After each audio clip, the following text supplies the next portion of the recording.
This week on the podcast, we're joined by Mark Turley from Summer School Electronics, and we've written songs about School of Rock. Interestingly enough, most of the songs in this movie were written by men I wouldn't allow near a school.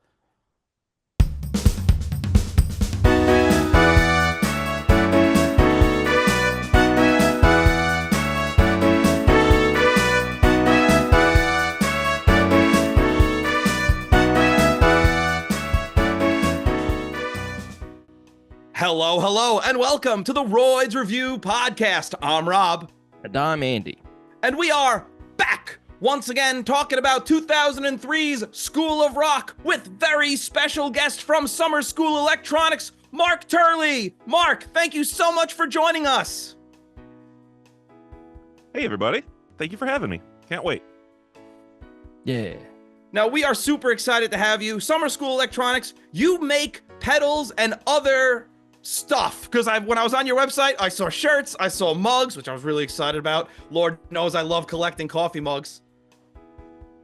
Yeah, mostly guitar pedals. We do have a whole bunch of merch. We got t-shirts, mugs, hats, a bunch of stickers. We just did sunglasses with our newest pedal, the Spring Break. You can get some Summer School sunglasses with that one. All sorts of silly ideas. Yeah. Mark, real quick, for the benefit of all our viewers and listeners, can you just tell them where they can find Summer School Electronics on social media or the internet? Best part on the internet is summerschoolelectronics.com. Instagram and Facebook are also the main parts. Instagram is my social media of choice. I think we're on Threads. I think once upon a time we had a TikTok account. I don't know if that still exists. It might. I don't know if I still have the login for it. But usually summerschoolelectronics.com or just search us on Instagram or whatever. Yeah. I can say firsthand, they make good stuff. I have the class reunion for our YouTubers. Take a gander. Some sick art, but also it's a fuzz and a distortion or a tube screamer, right? And there's a blend knob. Go ahead. You know more about it. It's not really a tube screamer in that one. No. Okay. We started during COVID when I first started building. One of the pedals I made, there's supply chain shortages and you can't get like the new old stock, unobtainium, whatever. So I was like, I want to build something based around, if you're looking on YouTube, you can see on my desk right here, like what could I make out of just parts that are readily available? So I scavenged and made what we called the Trash Panda. Right. So it was, it's kind of its own thing. It started as an op-amp style Big Muff, but went through a million changes to like use parts and values that I could easily have. So it made a really cool like overdrive distortion. So yeah, the class reunion that you just showed is my take on like a 90s Russian Big Muff and a 2020s Trash Panda. So it's your class reunion. It's your 90s and it's your 2020s. Got it. All right, explain the name. Awesome. So I use this for like big beefy power chords and big beefy leads. I love it. And it's really, really good. It's also really versatile. Like you can turn it down and you get some nice like crunchy like edge of breakup type stuff. Oh yeah. I always loved using Big Muff pedals, but I mean this is like super inside baseball guitar stuff. Like your mid frequencies get like cut out when you use a Big Muff. So like it sounds great when you're playing alone, but as soon as you're like in a band and you turn it on, like guitar lives in the mid frequencies. So if they're scooped out, your guitar just disappears. Yeah, it gets lost. Yeah, so with that one I was like, what if we combine it with a distortion or overdrive pedal? So like everything that gets scooped out, you can kind of blend it back in the amount that you want. So you still get the fuzz, but you get the mid frequencies too. So it's super. Right. And then it's just fun to play by yourself. Like when I'm quality control testing them, making sure like all the knobs and switches work, I'll just set them at some setting. It's not like intentional, just to check it. And I'm like, ooh, I could write a riff on that. And you just turn it like, now I wrote a different riff. It just, it helps you just come up with ideas because there's a lot of magic hidden in that pedal. Yeah, for sure. And that's the thing is, before I got that, I was using a Big Muff, which first off, I got it back there. I don't know if you see it right there. Boom. Oh yeah, I see it. But it takes up so much space, a lot of real estate. Yeah. And then I was putting a tube screamer type deal, like a Boss Super Overdrive. Yep. In front, and you'd get like this nice, gnarly, crunchy tone that kept the mids in because of the tube screamer. But now I got it all right here. I'm saving space. And real estate. Yeah, and it's cool as hell. Look, it's got a little raccoon on it. My buddy Steve, we've been in bands since we were like 14. One of our most recent bands, he would always do our t-shirt. He played bass in the band, did our t-shirts. So when I was like, I'm gonna start building these pedals, the first one is the Gus drive that has my dog Gus on it. I like did a mock-up and I was like, Steve, can you make a less bad version of this? And so he would like did it. I was like, oh, this is what you really want. And I'm like, oh, that's perfect. And then after that, I was like, oh, we need another one and another one. And so he's been the art guy. And because we've been friends for so long, I can just make some like super obscure reference to like some movie we saw when we were 16. And I'm like, you know, like that thing with the guy from the place? And he's like, yeah, totally. This is what you want. I'm like, that's exactly what I want. Nice. Great.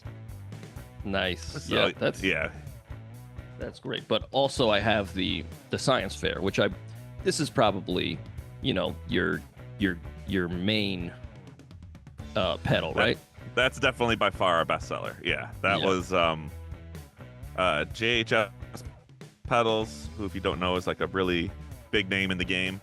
That came out in like September of 2022, and I would always send them one of our pedals, and because they feature a lot of smaller companies, smaller builders and stuff, and he never featured it, and I was like, oh, I thought he would have really liked that one, whatever. And then they put it in their top 10 at the end of the year. So like the day before, they were like, we're announcing our top 10 tomorrow, and I'm like, that's my pedal that I sent them in the top 10. That's awesome. And so they did like a crazy live stream, and so we just got like blown up with orders. And I'm like, we gotta go to pre-order. I'll be caught up by March, baby. Yeah. And yeah, that one's definitely been like the big hit for everything. Yeah, this is also my go-to for any sort of crunch, any sort of like before it, I mean, it could get crazy, but before it gets too crazy, this is the one. Like if I'm not ironically using distortion, this is what I'm using. You know, ironically I go to like, you know, a Metal Zone type deal. Yeah. You know? I tell people when I'm like pitching the science fair, I was like, if you're going to the jam and you don't know if we're playing country or death metal or anything in between, like that pedal will have you covered. Like you can do the tube screamer, it can do like the heavy rat, and you can just kind of find where you want, and playing with the Tony cues on both sides. Again, you can. It's fun to play alone, and it's practical and fun to play in like a band, like professional setting. Yeah, you do great work. Well, thank you. I appreciate it. Yeah.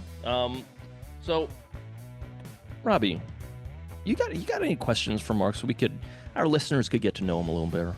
I do. Sorry, I've been very distracted ever since you guys said Big Muff. I was just thinking about my nickname in college.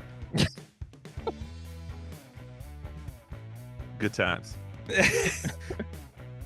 Real quick, before we get into asking Mark questions, Andy, I didn't ask you how you were. Oh, Robbie. Because you know why? I don't care. Okay, well, rude. We have a special guest, and you think I'm going to worry about you, Andy? I wasn't thinking. You brought it up. That's true. I did. I should have done The Rock. It doesn't matter how you are. I'm glad you're doing well. I'm well, too. Mark, can we ask you some questions? Let's go for it. Andy, I got 3. Same. You want to go first? Sure. Mark, what was the first pedal that you ever made? The first one I ever made was there was a company called BYOC, stood for Build Your Own Clone, and I thought it was Bring Your Own Christ. Nope, not playing that game. So it was during COVID when I was not teaching, and there were no gigs during the summer. I was like, I could buy a Lego kit and build Legos at my dining room table, but I know I'll end up doing more, and my wife will be like, "Why are there so many Legos in the house and we don't have kids? Like, what is happening?" Yeah. So I was like, "Oh, I'll figure out how to build this pedal." So I bought a kit. It was a clone of a Roland BG Fuzz from the '60s, and I ruined it. It was like didn't work, and like they would say there's no tech support because you build it yourself, so you would have to just go on their forums and like post your photos. And it's like I just throw up like, "Hey guys, this isn't working. Any advice?" If you're like, well, first of all, your soldering sucks. Second of all of your resistors are like wrong. So I got real good at like, but they only send you enough parts to do it once. So I had to get real good at like removing the parts, but leaving enough like space to put them in the correct way. So last time I checked, it does work.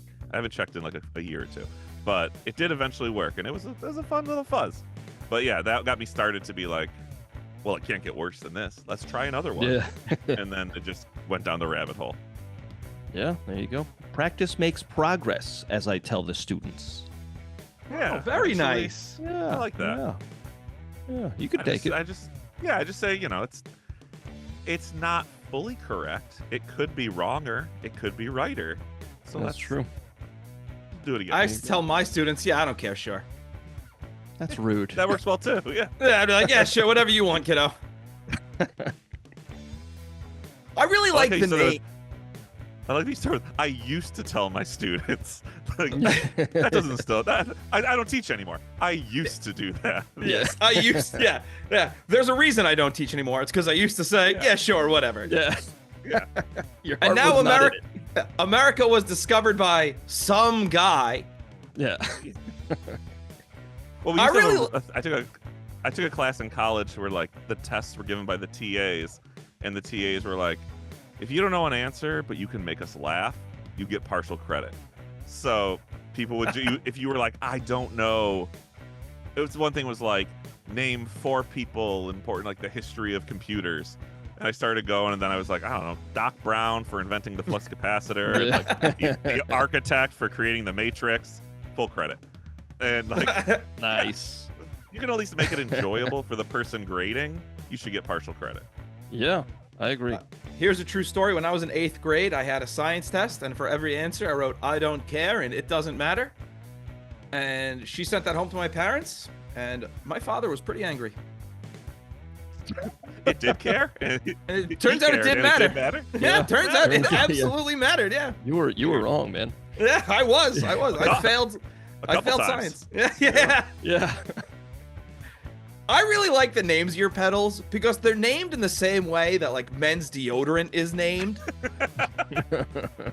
So like, is there a correlation in names like the science fair to the actual effect of the pedal, or the trash panda to the actual effect? Yeah, so they all have, I shouldn't say all, pretty much all have some strong connection. So like the first 2 we did were Gus and Gladys, which were my 2 dogs, because when I was playing gigs till like 2 a.m, I'd be like, I want to go home and see my dogs. Like, they're down there on the pedal board. That's kind of cute. Then as we started going more, we switched over to have them all be school themed. Because in the very, very beginning, they weren't all school themed. But like the Snow Day delay is a delay pedal. So when you play a note, it delays it and comes later. And we were like, like a delay from school. You got like a 2-hour delay. I was going to call it the 2-hour delay, but then someone I know would be like, how come the delay doesn't last for 2 hours? Yeah.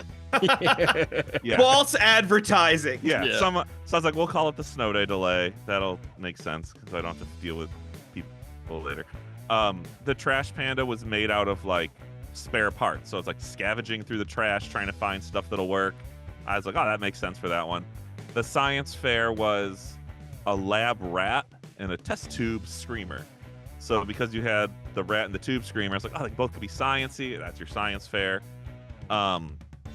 We did the one we just put out is called the Spring Break Reverb, because spring reverb is a type of reverb sound. Because originally when you'd get an amp, it would run your signal through a physical metal spring, and that's what gave the ambient reverb sound. So like, spring break, spring reverb, that one works. Like our boost pedal that makes it louder is called the Extra Credit. Yeah, it just keeps going with like, the class reunion was like the 90s and the 2020s. It's like 30 years difference. And we like to hide little Easter eggs like within the pedals. So we did I think it was our third pedal we did, called the Bootster Booster. Before we were all school themed.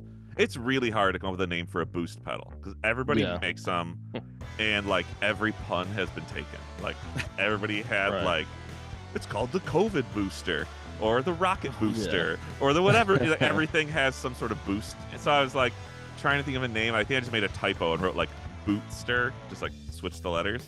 But I was like, oh, you know what? I don't think that's been taken yet. So we put like a cowboy boot on it, and we did that. We don't do like 50 of those. And then that one, once we were like retconning the whole series to be like, everything's got to be school themed, we did the extra credit. So on the artwork of the extra credit boost, there's a little textbook that says a brief history of boost pedals, and it has a cowboy boot on it, paying homage to like the earlier boost pedal we did. So yeah, we always done like little jokey fun things like that. And like on the class reunion, the yearbook says Pi High, because the original Big Muff was called a Big Muff Pie, and it had the pie symbol on it. Oh. Yeah. And it says like class of 94, because that was the year that version of the Big Muff came out, was in 1994. So we were trying to like tie everything back around. So yes, it does all pay. It is all relevant to the effects. And then it's just like, how far can we run with these like shitty dad jokes on top of it? Yeah. Nice. I love it. Yeah, I'm into it. I also I know it was like a NAMM exclusive or something like that. It was the report card. Oh yeah, it was like this behemoth pedal. Yeah. So that's kind of another funny story.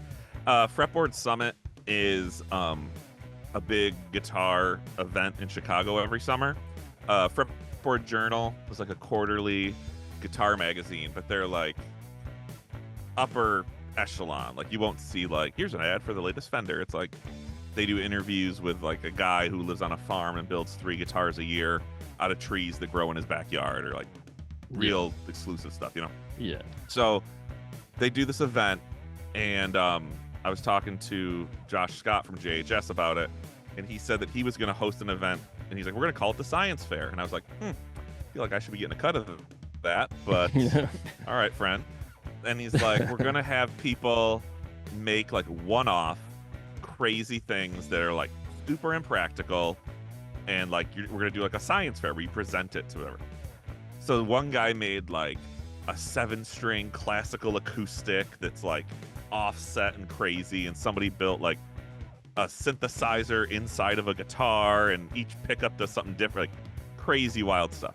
Yeah. So I built a pedal that's like the size of your foot, and it had 5 foot switches. So depending how far forward your foot goes, it would turn on more and more distortion. And so it was like a boost into a blues breaker, into a 250, into a rat, into a fuzz. So when you have all 5 of them on, it's just chaos, and like they all light up differently. So I showed it to him at the event. They took video of it. I don't think they've released it yet, but Josh was like, I need to play that thing. So he's playing it, and I'm like stepping on the pedal to make heavier and heavier, and eventually it's like all fall. And it's just noise. And you come to Chicago and listen to like the world's greatest like acoustic guitars, and I'm just making them listen to feedback. So I'm like, I'm just gonna take a bow, because this is like, that's pretty punk rock. And everybody was asking like, can we get one? I'm like, guys, I made like one of them. Like, it's really stupid. This is not a practical effect. Like, right. And so the last day, we made like a QR code for pre-order, and we were like, the I don't want to do it price. It was like $500, and I'm like, if you really want it, I'm telling you, don't do it. It's stupid. Yeah. Don't buy it. It's not practical. And the first dude that showed up was like a guy I had met at another thing, and he's like wearing a summer school shirt, and he's like, is it real? I'm like, don't do it. Like, do not buy this. And he just scans it with his phone. He's like, I just ordered one. I'm like, thanks? cool. I'm like, Yeah. I'll get it to you in a couple weeks. I gotta. Yeah. And we sold a handful of them, and I was like, it's cool, like financially, it's great. But I was like, I feel bad. Like they're like, Yeah. they're not practical. Right. But the little, sorry, it's long-winded stories, but an epilogue is a dude. So I'm from Syracuse, and we were doing an event here, and I had the report cards out on a table of just showing what we did, and some kid was there, and he's like, "Oh, I have one of those." And I was like, "You have a report card?" And I'm like, "What's wrong with you? Like, why did you buy that?" And he's like, "I use it all the time." And I'm like, "How do you use it?" And he's like, he plays in the Syracuse University like pep band at like all of the basketball games and everything. He's like, "Oh, I turn it sideways and just use like the lower like boost and drive." He's like, "But I just use that." I'm like, "So you play this pedal?" It's a joke in front of like 20,000 people at Yeah. Syracuse University basketball games. And he's like, "Yeah." I'm like, "That's awesome." I'm Yeah. like, I would have thought the story would have gone there, but all right. Yeah. So that's the report I mean, card. when I saw it, I was like, I want that. I would like to buy that. But then I saw, like, I think I was too late because then I saw a thing that you were like, I'm not making these anymore. I'm not doing it. So that I was like, all right. I think we did it for like, we had it open for pre-order for like 2 weeks because we're like, that's a pay period. That if somebody wants it, they can wait for their paycheck and they can do it within 2 weeks. But because it was put together for this one event, like when I design like the PCB, like the part that goes inside, and I'm doing all that on my computer or whatever, you have to build it in a way that it can be produced. You can make them like 100 times over.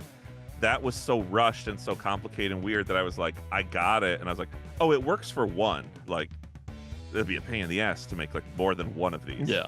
So I didn't have time to like redesign it because people ordered it and I had to get it out. I couldn't be like, well, give me another month to sit here and really tinker Right. and prototype and get everything exactly right. Like the measurements were like quick and I was like, this should work. And then you find a problem and you're like, I'll just kind of work around it to get this one done. Yeah.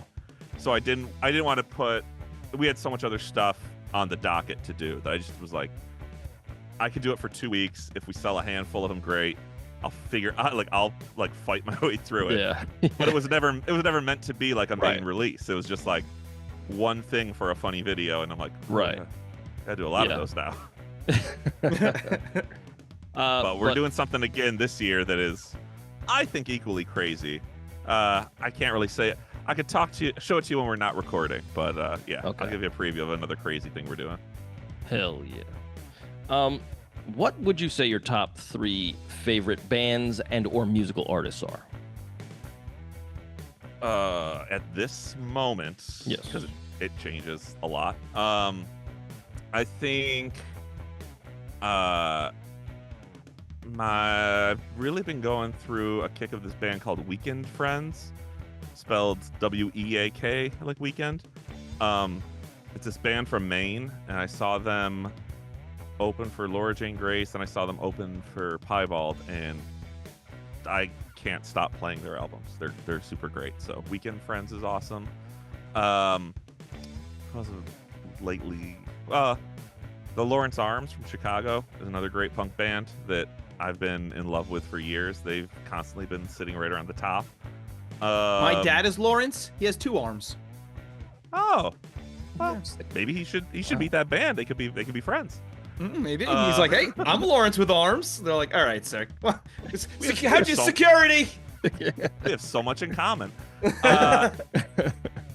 And then I don't know. I think that's it. That changes so frequently. I don't know. I've been going through an old Rage Against the Machine kick too right now. That's also been popping up a lot on my Spotify playlists. Yeah, that's I would say timeless. Yeah. But if you ask me tomorrow, it'd be 3 different bands. It always is like, Right. there's so much. I'm assuming number 4 would probably be the Royds. Yes, absolutely. Yeah, Yeah. I think we just missed it again. Robbie. Every This time. always happens. Every time. We're always number 4, Andy. That's all right. I'm okay. Well, with you guys number got to 4. start asking. If you asked for 4, then yes, That's- obviously. That's true. That's true. We should Really? start asking for 4. But you know what? Really I'm more nervous your about fault having than my mine. feelings. Yeah. I'm nervous Look about having my inward, guys. feelings hurt. Yeah. Those go away eventually. He'll be fine. Now, I know you said you started making these pedals during the pandemic and stuff, but was there a final straw with a certain pedal that made you say, screw it, I'm making my own? It wasn't so much that I was like that frustrated with it. A lot of it really, like I said, it started just out of boredom because pre-COVID, I was teaching, so that would be my normal job, and then I would play in a couple different bands. I had like an original like punk rock band called Bridge Under Fire that would do like weekend tours around the Northeast a couple times a year, and then I was playing in an all 90s cover band called My So-Called Band that would play mostly like Central New York, and we were playing like 60 to 80 shows a year for the handful of years leading up to COVID. Like we were busy every weekend. Yeah. And sometimes it'd be like you're playing like 3 times in a weekend, then go back to school on Monday and be like, hey kids, go work on your Chromebooks. I'm too tired. Yeah. But like it was a lot. And so in doing that, when you have to play like a 4-hour set, which is, 40 to 50 songs, and we did like everything in the 90s. We would do like Spice Girls, then we would do Nirvana, then we would do Shania Twain, then we would do Rage Against the Machine, whatever. Like we would just do all this stuff. And so I was constantly swapping out pedals, and I would constantly try to find like what could I do that would cover most of it. And so like when I started designing my own pedals, I would find little things. Like I think at one point I was using I built a clone of a DoD 250, which is like same as the MXR Distortion Plus, just a overdrive distortion circuit. And I played it, and I was like, I like it, but I like it when the volume is like dimed to 10. Like it doesn't. Yeah. It didn't do the thing until you had it like maxed out, and I was like, that's Right. probably not great. You should probably be able to have a little you should always have like a next level you can go to, you don't have to. So when I made the Gus drive, that was my first like modified original pedal.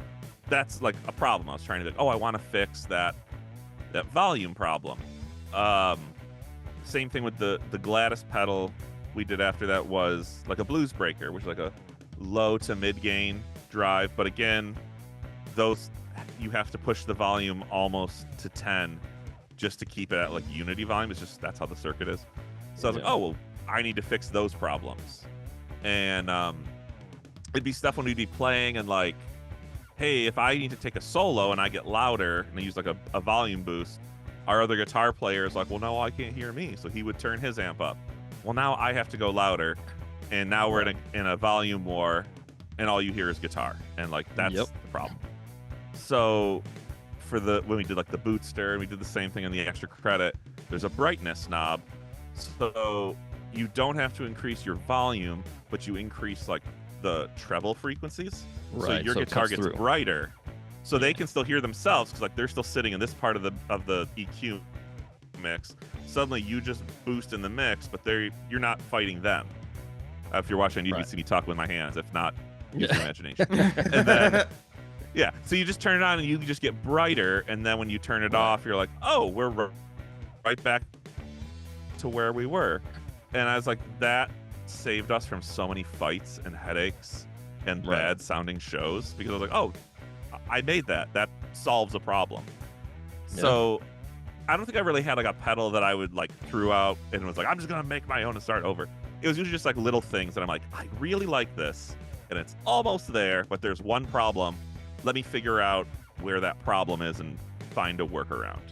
Yeah, and that makes all the difference, to be honest. Like I have like a whole bunch of overdrives and stuff, but the Science Fair it's great because of the blend knob. It's so versatile, and because I'm writing a song every week for this podcast, sometimes more. Yeah. So like versatility is the name of the game, and so it's just Yeah, quality of life is really important when it comes to these things.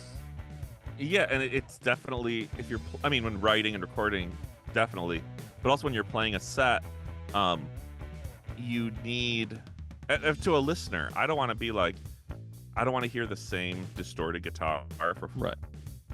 4 hours for every song. Like, Yeah. give me even if the listener's not like as tuned in, there's a little variance. It just gives that Yeah. little bit of extra because like whenever I hear like a singer songwriter, it's just like with an acoustic guitar. I'm always like, your first song, great. Second song's pretty good. Third, and every song after that kind of runs the same to me because your guitar only has one sound and your voice can vary a little bit, but like generally it's like it's just flat and I don't have all the dynamics. Whereas like when I see a band playing electric, they can change the dynamics so much that you're like, that one stood out and that one stood out and that one was different. You know what I mean? Yeah. I think a workaround for that for singer-songwriter types, if you're just you and acoustic, change the key relatively often. You know? I think it throw a capo on. It'll help. You know? Change the key That might every just be single me and chord. a short attention span. Yep. I don't know. No, I agree. I agree. There was a guy who had like a capo. I saw a guy had a capo that you could like roll with your thumb. That like would roll it up the neck. So he's like finger picking as he's just rolling the capo up. Yeah. And you're just like, that's too much for me. How? Yeah. I was like, it's a fun trick. I don't see how that's practical at all. No. I saw a concert one time where the guy kept like turning the sound off and then playing with like a beer bottle as a slide. Like, that sounds like shit, dude. Yeah. That sounds like shit. That's like, But yeah, it I guess sounds it's fun. It's fun to look at a bar, I guess. But we're at Westbury Music Hall. Don't do that shit. Yeah. It was a guy opening for Steve Vai. Steve Vai was excellent. Well, surprise, surprise. Yeah. Yeah. Right. What made you get into teaching? This is a two-part question. So what made you get into teaching? And do you incorporate music into your teaching? So I never thought I'd be a teacher. Like I wasn't one of those like I've wanted to teach third grade since I was in third grade. I did like audio recording stuff in college, and I was like, I want to be in a band and do all this. And so I did that, and I was teaching guitar and drum lessons privately just to make some extra cash, as a lot of musicians do. And one of my drum students was a third grade teacher at one of our local schools. And I was teaching him how to do something on drums, and he was like, you should be a teacher. He's like, you can like break this down and explain it really clearly, and I get what you're saying. And I was like, I was like 25. I was like, I'm not gonna be a teacher. That's not me. That's silly. And he's like, you should try. And he's like, you get your certification, you could be a sub, just sub for me. So I went into his classroom one day just to like shadow him, to be like, what's this all about? And I was like, I could probably fake this. I could do this. And looked into grad school and met with them and was like, I'm single, my band just broke up, and I hate my job, so like just throw me in some classes. Let's get this done as fast as we can. The perfect storm. And yeah, and so I got my teaching degree, started subbing, and got my job. So it was just kind of like, it wasn't something I had planned on doing. I mean, I did eventually, but it wasn't like a lifelong thing of like, I want to be a teacher. And so it's funny when I talk to other teachers who are like, man, 5th grade is my favorite age. And I'm like, I'll take like 1st grade in April till about 5th grade in November. Like that range is fine. Outside of that's a bit much, but yeah, it was just one of those, somebody was like, you should try this. And I was like, I don't know. And it was like, I'll give it a shot. What else do I got going on, right? And then I was like, oh, maybe I could do this. So that fell into like that whole thing. And I forgot what the part 2 of that question was as I was rambling. That's all right. It's do you incorporate music into your teaching? I don't do it straight into like teaching of like, hey guys, we're gonna sing a song about addition. Like I don't do that. But I do a guitar club at our school where from talking and with like JHS pedals and all that, Josh Scott hooked us up with the Songbirds Museum in Chattanooga. They have a Guitar for Kids program, and they sent us all these acoustic guitars. So Wow. for all my middle schoolers, it's like once a week after school. I'm like, hey guys, you want to come play? We'll do this thing. And we get some kids who are just like, oh, that's a G chord, and they'll just sit and just like relax. And be like, I did that. And other kids are like, can you teach me to play this song from TikTok? I'm like, let's do it. And you're teaching like 6 kids 6 different songs all at once. And if Wow. it's like nice out, we'll go out to the little amphitheater and play Yeah, there you outside. I had one kid whose dad was in like a death metal band, and I was like, what do you want to learn, man? He's like, I want to learn Slayer. And I'm like, we can do Slayer, that's fine. And so I'd look over, and he's just chug chug chug chug chug chug chug chug chug chug. Yeah. I'm like, do you want to learn another chord? He goes, nope. Chug chug chug chug chug chug chug chug chug. And we'd be like, all the kids are like, hey, we're learning like how capos work, and we're learning like Wonderwall. And he's like, I'm gonna go practice South of Heaven, and then I'll be over there. I'm like, that's great, bro. You right, do man. what you gotta Yeah. do. You let me know what you need. Yeah. So there is a musical element with that, but no, not for. But it's kind of different with like teaching straight math, you know? Yeah. Yeah. I used to write songs for my students. Yeah, Oh yeah. I wrote songs about maps on the ukulele, and I taught them how to, and then I did songs about writing essays on the guitar. Yeah, that's Oh, what I used to do. I've repurposed some songs from this podcast in my classroom. I have a song about lining up. I have a song Okay. about vowels. Andy Perfect. teaches 12th grade. Yeah. Yeah. Yeah. Times are AP times are classes. tough, man. Kids are they're not the same, you know? All right, Mark.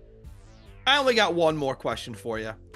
Less of a question, more of a request. Do your best impression of a rhinoceros who is suspicious of the car that's been parked in front of their neighbor's house for a while. No. Okay. Okay.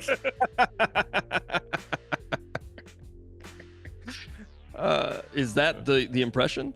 Yeah, that was actually it. That I Yeah. visualized the rhinos being like, no, I don't like that. I don't like that at all. There you go. I told Laura I was going to ask that question, and she just looked at me and goes, "Can you do that?" And I went, That's pretty good. That was pretty good. Yeah. "Yeah."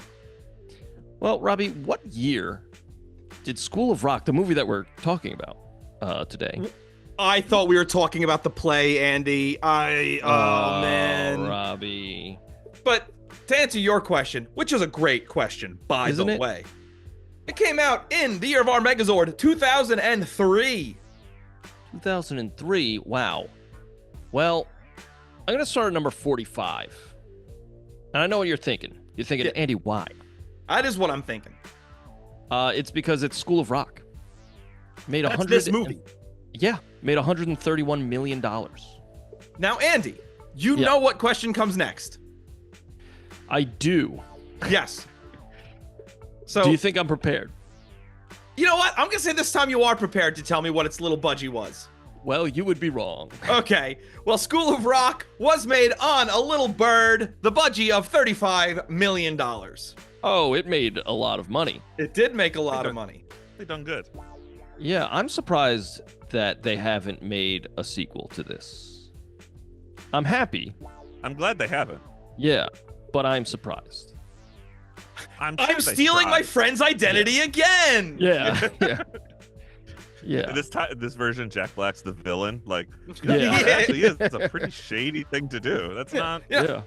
You're doing this to spend a lot of time with children, dude. We're gonna let's roll this back a little Yeah. bit. I don't Yeah. think you're the hero of this story. No. I'm gonna jump forward to the top. I'm gonna go top 3. Let's do it. Number 3 is The Matrix Reloaded with $739 million. The Matrix is actually just a type of gun. That's what they're talking about. Like, oh, okay, my Matrix is reloaded. Nice. Finding Nemo with $871 million. You got nothing? That's a sad opera about a clown that got lost. because Nice. Nemo's a clownfish. Right. That That's does good. make sense. Yeah. When I worked at the aquarium store, the pet store, we used to sell a lot of freshwater fish. We'd have kids coming in all the time. Can we have a Nemo fish? And we'd have to always break their little hearts. They'd be like, no, because you're just gonna throw him in a little bowl and he'll be dead in a week. Not even like minutes, because they're saltwater fish. And they didn't understand how expensive they were to take care of, and we felt bad every time because the parents would be like, "Yeah, we'll buy you a Nemo fish." We're like, "No, you ain't. You don't understand what it takes to take care of those things." Yeah, this is an investment. Number one is the Lord of the 101 Rings. Dalmatians all over again. Number one is the Lord of the Rings: The Return of the King with $1.1 billion. That's when Elvis came back to life. Yep, The Return of the King. That was the Vegas show. A one ring to rule them all.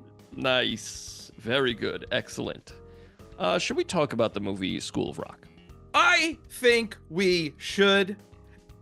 I really like these opening credits, how we see it being on the guy's jacket and the names on the poster on the wall and the stickers. I think that's a really clever way of doing that. And right away, I'm wondering, they actually had to make those stickers, I think. I don't think that was just photoshopped in or edited in. I think they just made those posters, right? Yeah, it looks like it. I mean, they did have a couple $1 million to play with, so I They wouldn't did. put it past them. Yeah, But I Jack Black think- wasn't that big at this time. Yes, but how much money went into the music for this movie? Well, it depends. See, that's the thing when it comes to a lot of these studios, they also own record companies, so they probably did it within their collection whoever that they owned. They had the rights to already. Yeah. Well, there is the famous story that Jack Black and the kids had to beg Led Zeppelin to use for the the Immigrant Immigrant song. Yeah. Oh, I didn't hear And they about did it. that. Yeah. He made a video and everything, and it worked. They were like, I mean, all right. Listen, they're shitty people already, Led Zeppelin, but like you can't turn down kids. No, it's a bad look. Oh, yeah. You just can't. No. We're at a club. Jack Black's band is playing. He's being annoying. And like his solo is terrible because he's being annoying. Right. Like there comes a point when you're playing live, it's like, dude, if you can't spin around like that and play a solo, don't spin around. Right. He also Well, takes this is a silly movie, but there is an arc here. He's all about himself. He's a very selfish guy. And so it's all about him, like this song, this band, it's all about him. He does a stage dive, he eats shit so hard. All right, maybe this is an unpopular opinion. Stage dives are stupid. I think there's a time and a place. Yeah, I mean, they're a very selfish thing to do if you're of a certain size. But I've personally never stage dove. I was like, no, I know what I look like. But I mean, playing lots of shows and going to a lot of like punk rock hardcore shows is, you know, it's just a thing. Like that's just a thing that happens, and it's like, it's fine. Yeah, I think that's more of a hardcore or punk type thing to do. It's more welcome there. Well, and it has to be like in that scene, because I know like we have a venue here where they would put up the big metal barricades for security to stand in front of the stage, and they would do that for like every show. But if it was like, oh, like all the punk hardcore kids are doing their show, like we're gonna get those out of there because it's actually safer for them to. We know they're gonna stage dive. Let's not have a metal bar for them to like catch their chin on. Like, yeah, they'll take care of each other. So like it was just kind of a thing. Like that's fine for that. But, they land like Homer Simpson on the fire hydrant. Yeah. Yeah, pretty much. Yeah, like that's they're like it's probably safer for them just to take care of each other. I also have in my notes. Let me know if you feel about this. Like that would happen. I'd be like, that makes sense. I think crowd surfing is stupid. Your opinions? I feel like stage diving and crowd surfing are connected. You know. If I was in a crowd and someone started crowd surfing, I'm walking away. I mean, I don't. So the best explanation I ever got was when I went to go see the Aquabats, and the singer of the MC Bat Commander was like, people are crowd surfing, and that's great. They should have fun. But for all of you people who are like getting kicked in the head with that, maybe you should like take a souvenir, like a shoe. This is America. You should get paid for your work. So if they want to, that's fine. They can pay for that opportunity, and you're helping them. You should also get paid with a shoe. So maybe, and suddenly, crowd surfing wasn't such a big deal after that. Yeah, I like that. I thought you would. I like that a lot. Yeah. Jack Black is sleeping, and his roommate Ned, played by Mike White, and his girlfriend Sarah Silverman demand rent from him. We loved these guys in the early 2000s and late 90s. This like slacker guy who there's really nothing likable about. Yeah, but rock and roll, you know? It's rock and roll, but I feel like character development shouldn't really count for anything if the guy starts at a literal 0. Like, well, you know, 0 to hero. He could have stayed there. You're over 30. He's over 30 and uses the line, "Come on, man, I've been mooching off you for years." Yeah. Like, if he was 21 and said that, I'd be like, okay. But like, if you're over 30 and this is where you're at, nah, brother bear, you're out. This is also, I feel like, I don't know who else was considered for that role, but I feel like that's a Jack Black exclusive role. Because I'm thinking him from like Saving Silverman, and like he was relatively known for like Tenacious D at this point, and like High Fidelity, like those types of roles where you're like, you're not looking at him as like, oh, he's playing the character. Like, that's just Jack Black. Yeah, and like he has that charm where like, because I definitely get what you're saying. Like you could watch it and be like, dude's a piece of shit. But you're like, Jack Black. I mean, he's a lovable guy. And so you're like, Jack Black he's very good at like if anybody else did what he was doing, like a lot of his comedy is he just says a thing in a weird way. Yeah. And if anybody else did it, I'd be like, that's not funny, that's stupid. But when he does it, I'm like, that's pretty funny, I like that. It's the thing with like Adam Sandler would make like the dumb voices, and you're like, okay, that's not, it's a dumb voice, it's not funny. But I feel like Jack Black, especially this era, kind of had like the street cred to like back it up. Like, I get it, you're being funny for the kids, but I know like you can deliver for the adults as well. Like you can some comedy. You know what I mean? Yeah. So, and also you see him you go ahead. So I agree with Rob's point that like, yes, he's being a garbage person, just mooching off his friends. I'm glad you mentioned Adam Sandler, because that's the only other person I could see doing this role. Because there's a lot of like skibby dibbies in here. Yeah. And I'm just like, all right. Well, and I do also see though from being in bands like where he is doing his little guitar noises, whatever. I'm like, oh, we've all done that. We like to think like he's being a like weird silly dude. We don't do that. I'm like, we definitely like, you should take a solo. It's like wheelie wheelie wheelie wheelie. Yep. You should do that part. That is... Like, it's if like a non-musician wanders into band practice and is like, are you guys like 4? What are you doing? Because like that's exactly what we all sound like. Yeah. Well, yeah. It is great, because I've even I think it was like yesterday, I saw on Instagram a video of Daryl Hall and somebody else. It wasn't Oates, it was another famous musician, and they're sitting there talking about us, and they're literally going, okay, yeah, and it's like, oh yeah, we all do it. It doesn't matter how big you get, we're all doing it. Yeah. 100%. Dewey, that's Jack Black's character. He shows up to band practice and he's immediately fired. I do have a question here.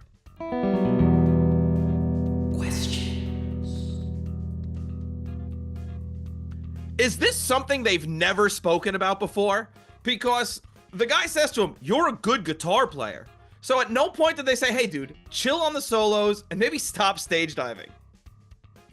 Well, you see in that scene when he's like, before he does the stage dive, the whole of like the rest of the guys are looking, they're giving him looks like, this fucking guy.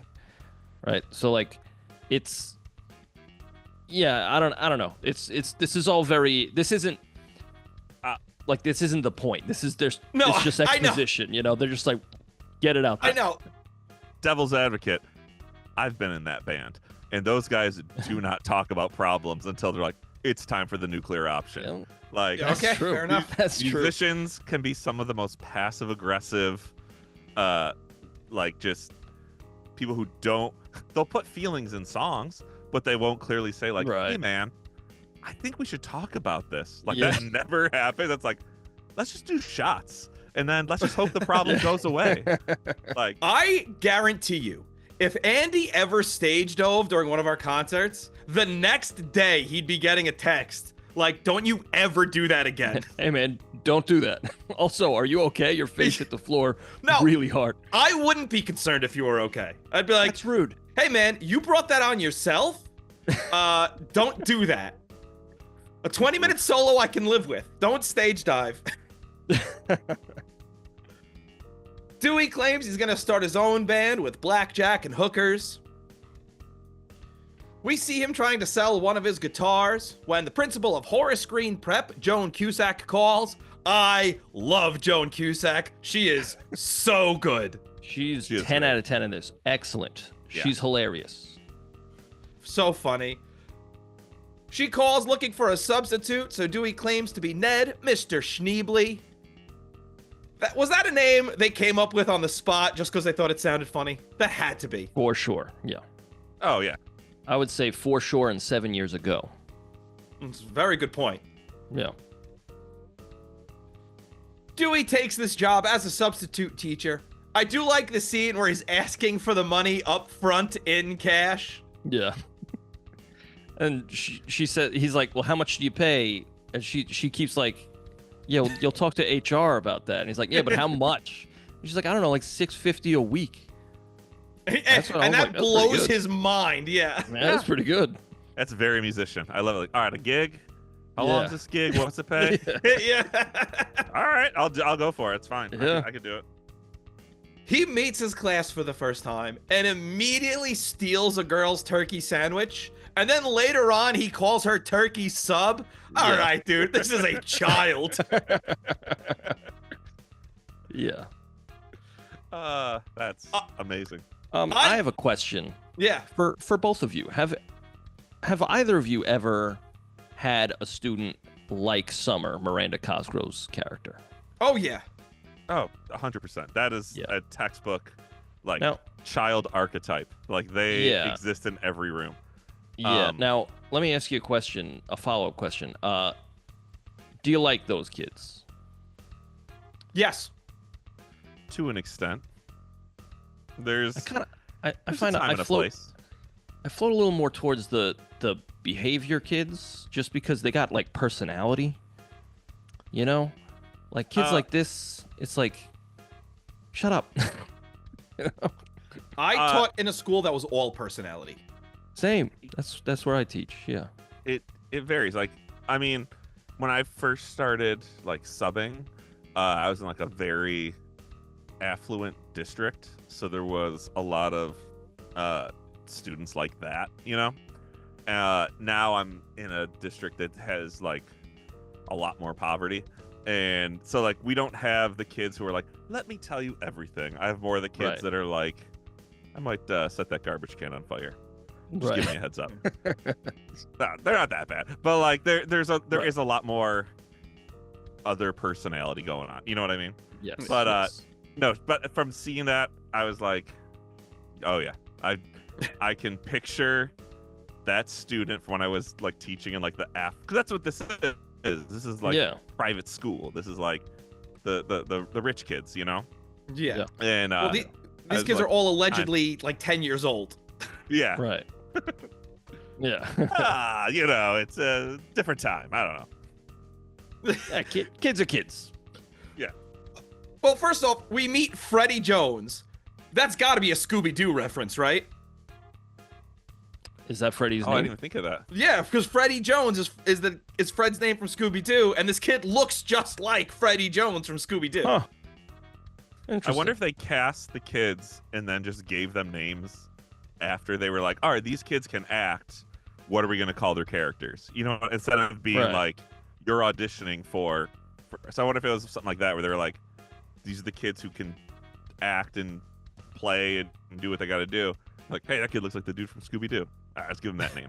You know what I mean? Hey, that kid looks like a dog. Let's name him Scooby. Yeah, exactly. Let's do that. Yeah, I know that Richard Linklater, the director, he was like, I'm not like, we're not miming. Like, all the kids are actually playing in this.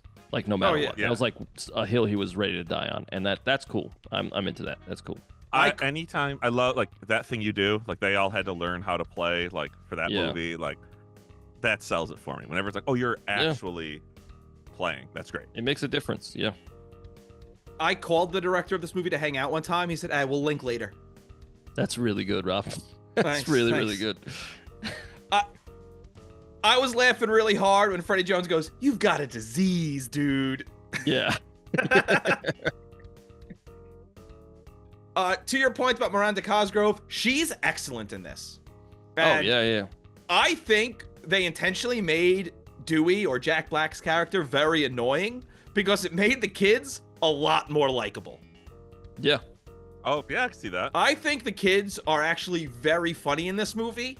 And movies like this, you run the risk of making the kids annoying, and they never do that. The kids are legitimately funny here. Yeah. I actually found, like, as I was watching this, because I saw this in theaters. So I was like, what, 12? So, like, I remember loving it. And then I saw it maybe like 10 years ago, liked it. Now that I'm like a teacher, and I was like feeling things. I was like, wow, why do I have a lump in my throat when I'm watching School of Rock? You should go to the doctor. What the hell's going on? Yeah, turns out I'm terminal. So, oh my God, Andy. You have feelings. They will destroy you. And it will be your end. That's going to tear you apart. Yeah. But yeah, I found this was an incredibly wholesome and endearing movie. And I loved it. Yeah. So it was 2003, you said it came out, right? Yeah. Yeah. So yeah, I graduated high school in 2003. So it was like the movie was out, but I wasn't like itching. You're not itching to go see School of Rock when you're 18, you know? Right. So it was probably like a year or two later, I think like somebody had on DVD or it was like on TV or something and I watched it. And I was like, oh, that's kind of interesting, but like I was actively playing in bands at the time. So all my friends were like, huh, if you go to teach, that would be you. And I was like, oh, yeah, it'd be funny, whatever. And then years later, when I became a teacher, every school I went to, and it's like, you know, what do you do in your small talk with people? I'm like, oh, I play in bands and I do this stuff and whatever. And they're like, like Jack Black? Oh, no. Yep. That's my, I was like, that movie, yep, that's exactly what it is. They're like, really? I'm like, yep, I'm running out of school faster than the kids, pushing them out of the way. That's me. My shitty car that shouldn't be allowed on the road. That's what's parked in the teacher's lot. I'm kidnapping them and taking them to clubs in the middle of the day. Also, I got it. We'll get to it when we get to it. That's a whole other crazy. Yeah. I got a van filled with like $7,000 worth of equipment sitting in the parking lot. I mean, I did have that a couple times. That definitely on Fridays when it's like we had a gig. I'm like, right, that's pretty safe. Yeah. The principal, Miss Mullins, tries to comfort a little girl after yelling at her, and this girl freaks out. She's like, "Do you want a hug?" Yeah. Like she yells at the kid, "Do you want a hug?" Yeah. Great stuff. These flyers Dewey puts out are the lamest flyers ever, and he deserves to be laughed at. Dude, you are over 30 years old, and this is the flyer you're coming out with?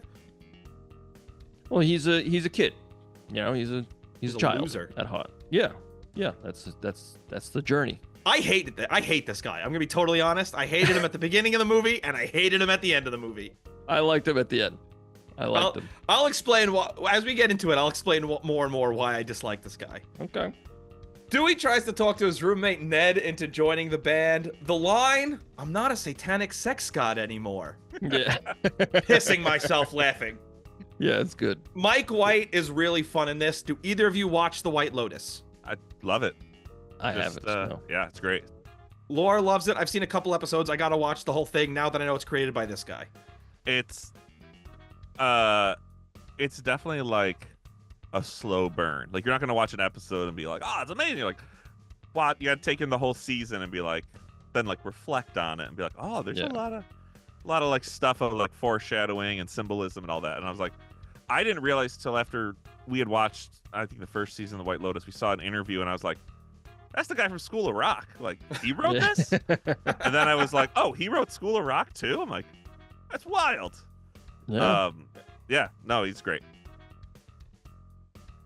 Dewey tells the kids to give up on their dreams because of the man. I guess he's talking about Becky Lynch. Wrestling fan, Mark? Okay, cool. Yeah. The principal, Miss Mullins, comes in to take the kids to music class, and as Dewey's peeing, he's hearing these kids play music. Let's make this a middle school. I don't believe that all these elementary school kids are this good. They're rich. They are rich. That's a thing. All right. Yep. Dewey gets some instruments, and he forces the kids to play some classic rock. Touch Me by the Doors is a terrible song to make a child play for the first time and then scream it in their face. Yep. Yeah, it doesn't really play right. I remember a great pick. when I was leaving, because when I was a kid, I was really into The Who. My favorite band of all time. And when I was in like 8th grade, we got to middle school, and my 8th grade advisor started writing the lyrics to See Me, Feel Me, and then realized how bad that looks and started scribbling out the second one. I was like, oh my God. Oh, yeah. There's definitely times where I'm like doing guitar club and kids are like, hey, can you teach me like a song? I'm like, okay. And like, we know classic rock songs are pretty easy to pick up initially. Yeah. And there are a couple times where I'm like, you could do, I'm like, that one's probably not going to look great. Maybe we could try. Do you all learn how to play the intro to Super Mario? All right, we're safe. That's fine. Right. They're like, can you teach us the Lemon Song by Led Zeppelin? Yeah. Like, there's definitely things where like they've brought. It's funny where they'll just be like, hey, can you teach this song from TikTok? And I was like, maybe. Like, what's the song? It's called Smells Like Teen Spirit. I'm like, I got you, buddy. Yeah. That one I can do. I've played that a handful of times. We could do that. Yeah.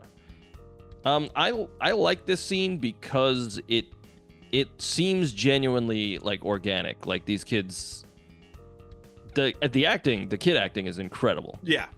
But also like, he tells Freddie, all right, do like a roll on the drum, and he's like, nah, that's too George of the Jungle. Try it on the cymbal. It's like it seems so real. Yeah. I was into it. Yeah, it's good. It's good stuff. I love that part just because it's so much of that is like what actually happens at band practice. Right. When you're like, I have this like idea, and when you're with the right people who like take it and run with it, and you'd be like, no, do this other thing. Yes, and you're like, your brain is going faster than like you can speak and like process it, and you're like, and this is gonna happen, and then I'll go here, and you're like, whoa, slow down. And I've had that happen so many times when you like run with an idea, and I think it's super cool that they kind of encapsulated that, like, do that? No. And it's like, he's not rude about it. It's not like, that sucks. He's like, right. Nope, that sounds like this. I want this. Do that. And you're like, and they all are just like, okay, this, yeah. And like, they all start to like come together of like, oh, we're all playing together. Yeah. And it's still like, this is his first, teaching moment, like in the movie and in his life. Like, he's like, oh, and he's enjoying it, but he's still super selfish, but it's still all about him. And it takes time for him to get there. But he makes the kids play Smoke on the Water and starts taking the solo, and it's fucking awful. Yeah. And it's like, well, dude, you are embarrassing yourself. Jack Black he's not a lead guy. No. He's not a lead guy. No. Miranda Cosgrove continues to be the highlight of this movie with her bad singing of Memories. Yeah. All right, that's enough. Yeah. Yeah. Oh, Lawrence, he's the keyboard player. He doesn't think he could be cool enough. As Dewey hypes him up, he gets really excited about the term bee's knees. He's like, you're the bee's. He goes, bee's knees. Yeah. This was also a nice little heartwarming scene because, again, this really selfish dude is making this kid feel like someone. Like it's good stuff. And then he does the handshake with the, you know, the Yeah, walk it out. Yeah. I was like, this is good stuff. Yeah. Also, the most unrealistic thing about this movie is, you know, we actually didn't get to it yet. Never mind. Sorry. Dewey starts giving out all these jobs to the bunch of kids. One kid is really funny when he goes, "You mean we're not in the band?" Yeah. I loved that little kid. But he goes, just because you're not in the band doesn't mean you're not in the band. Right. And you could tell, like, he didn't even think about that at all. So he just starts making up jobs. Yeah. Well, it's very weird to name 3 little girls groupies. Yeah. He gets called out on that. Yeah. I will also say that I think being like, oh, you have jobs. You're like the roadie and the tech and the whatever. I'm like, that was great because one of my first teaching jobs, there's a program here called like Say Yes to Education, and it was like an after-school thing for kids in Syracuse City schools. And so I had to do, I was teaching like drums to these kids. Like we're all just gonna, you know, put a little drum thing together, and we had to do like a culminating event, like a big concert. And so these are all these little kids. So I would get drums and they're gonna play, and like the day of the show, the kid who was like the toughest little dude, like just like defiant for everything. I'm like, oh, we gotta go do our show. He was like, I'm not going out there.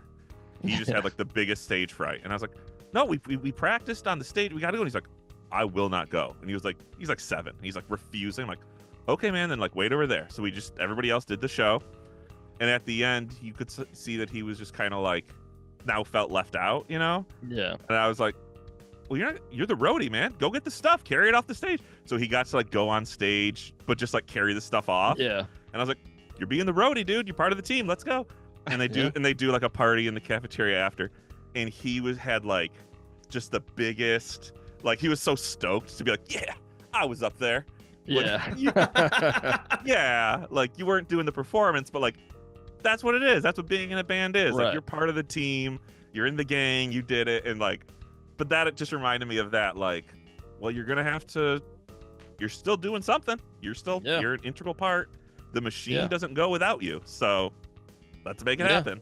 And that's the good thing about like his instincts are right. Like he's actually a good teacher. Yeah. That's he's just what you should do. Right. He doesn't know it yet. Yeah.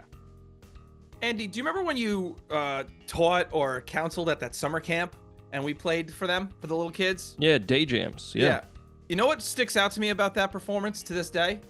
Is when you and I were setting up stuff in front of those kids and we were doing something with the extension cord and it snapped back and hit me right in the nuts and all the kids laughed at me. That happened? Yeah. It seems to have stuck with you, huh? Yeah, it did. It was All well the kids over still 10 talk years about ago. it. Yeah, they do. Every now and then I get a message on social media. Hey, aren't you that guy who got hit in the nuts with an extension cord?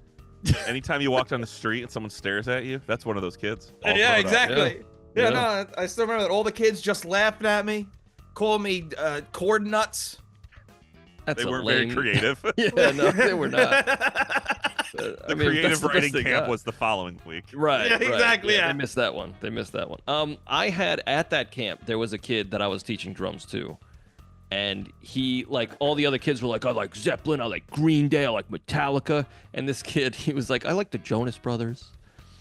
And he was the drummer in the band, like, you'd form a band.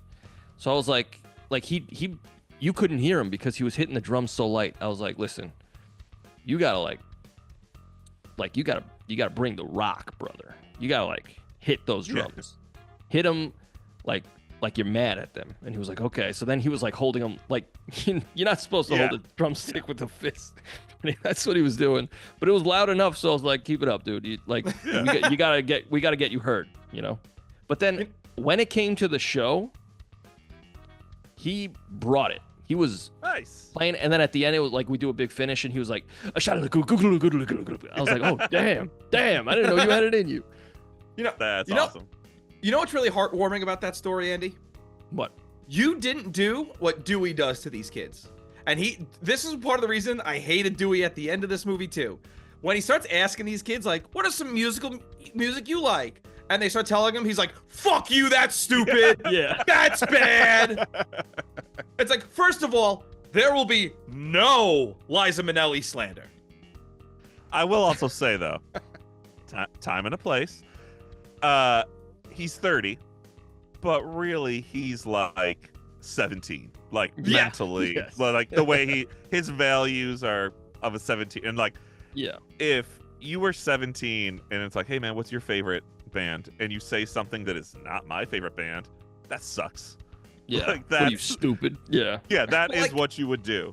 So it reminds me of like when we were growing up, everyone, like my parents and people were always like, "Oh, new music sucks. It's not real music." It's like, shut up. It's noise. Yeah. It's You gotta keep an open mind. It's like telling 10-year-olds the music they listen to is bad. Is like, dude, shut the fuck up. Yeah. Dude, shut up. Have you seen most of Led Zeppelin's live performances? They're crap. Robbie. Coming in hot. A lot of hot opinions. Led Zeppelin stole most of their music, and everyone's like, they're the greatest band of all time. Listen. How the West Was Won. That's a good live album. Yeah. Yes, it is a carefully choreographed, very good live album where they picked out certain selections from different concerts. Yes.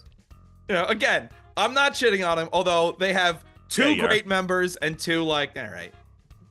Yeah. John Bonham, John Paul Jones. Phenomenal. Some of the best rhythm section that's ever been. You know, I don't like Jimmy Page as a guitar player. Maybe that's sacrilege, but... Nah, I think it's okay at this point. Given his history. And he's sloppy. He's a sloppy guy. He's sloppy as shit. He doesn't buy my pedals, so I don't have an opinion. He's not a pedal guy. He's not for... No. Yeah. The violin bow stuff is stupid. I'm sorry. He stole that too. Did he really? Yeah, it's Frank Zappa. Oh, I'm furious now. And like, even as great as John Bonham is, I'm sorry, a 20-minute drum solo and you start hitting the toms with your hands, I'm out of here, Brother Bear. Yeah, I understand. Different time, different place. I'll leave it at that. Yeah. I subscribe to the Keith Moon theory of drum solos are boring. I mean, as a drummer, I don't like drum solos. Same. I don't. As a guitar player who gets to stand on the side of the stage for 10 minutes and take a break, I love drum solos. Get to eat a burger, Yeah. Yeah, if it's like, oh, give me a minute. Yeah, why don't you go work harder for a minute while we're all getting paid the same, right? That's great. Yeah. Doing great, kid. Take an encore. The next day, Miranda Cosgrove, or Summer, calls out Dewey because she researched groupies. He names her band manager, and then she decides she needs to take attendance, and Dewey just gets sick of it and just pushes her out of the way. Yeah, he's like, we're all here.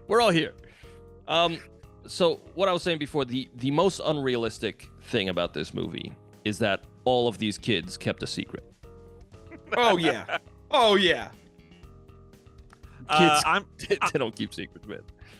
I'm gonna say that's the second most unrealistic thing, but yes, I agree. Okay, yes. We'll get to my most unrealistic thing later.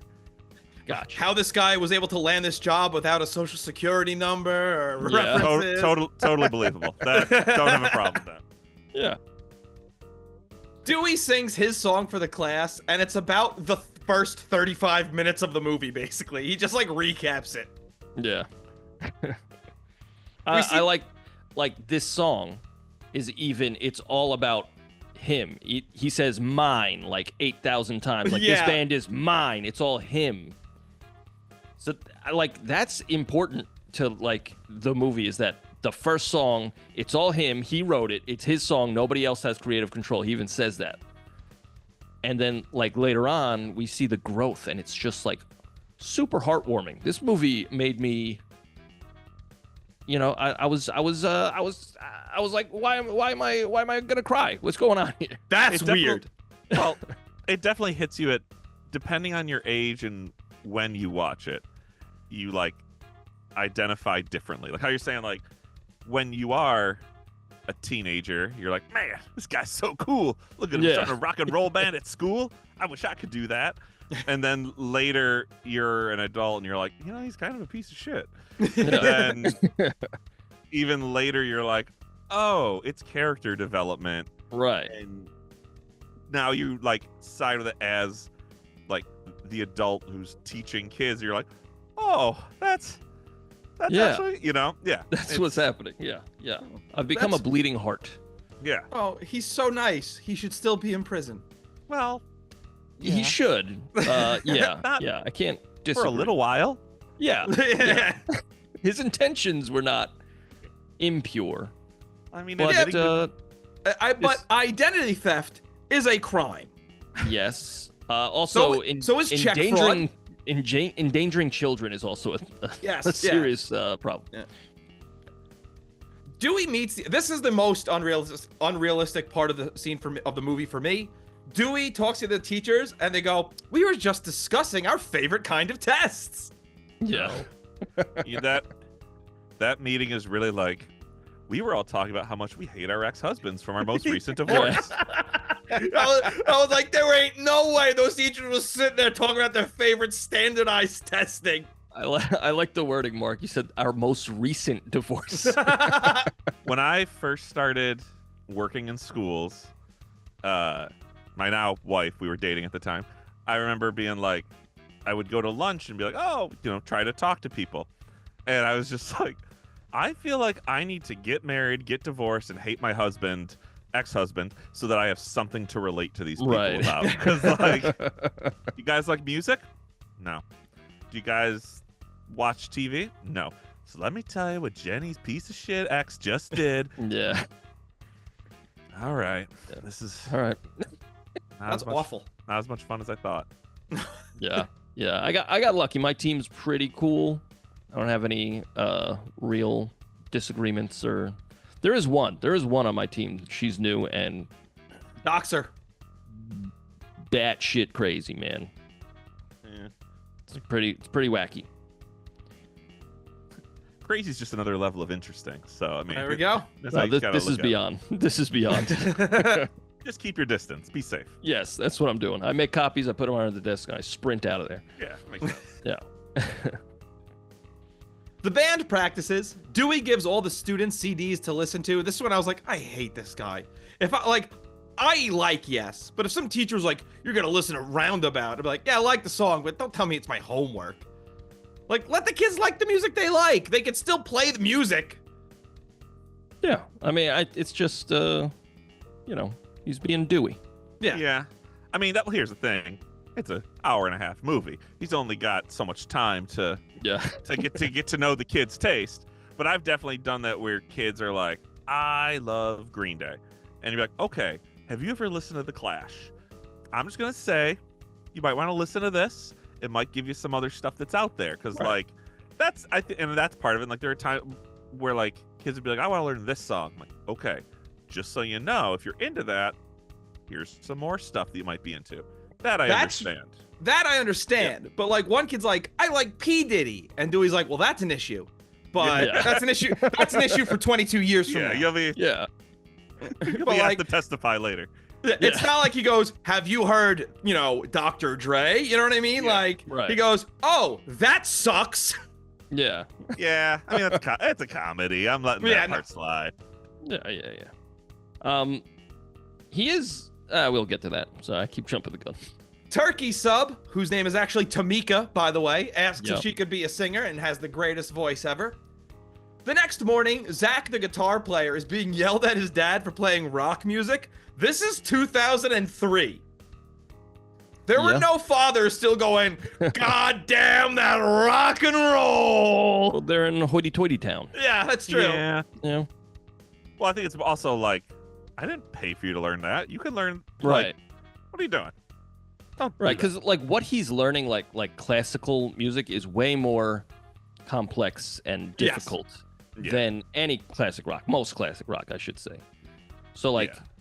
for him to like, it's kind of it's a downgrade, Yeah. It'd be like if you skill-wise. paid for your kid to take swim lessons. They're like, cannonball. You're like, Yeah. what am I paying for?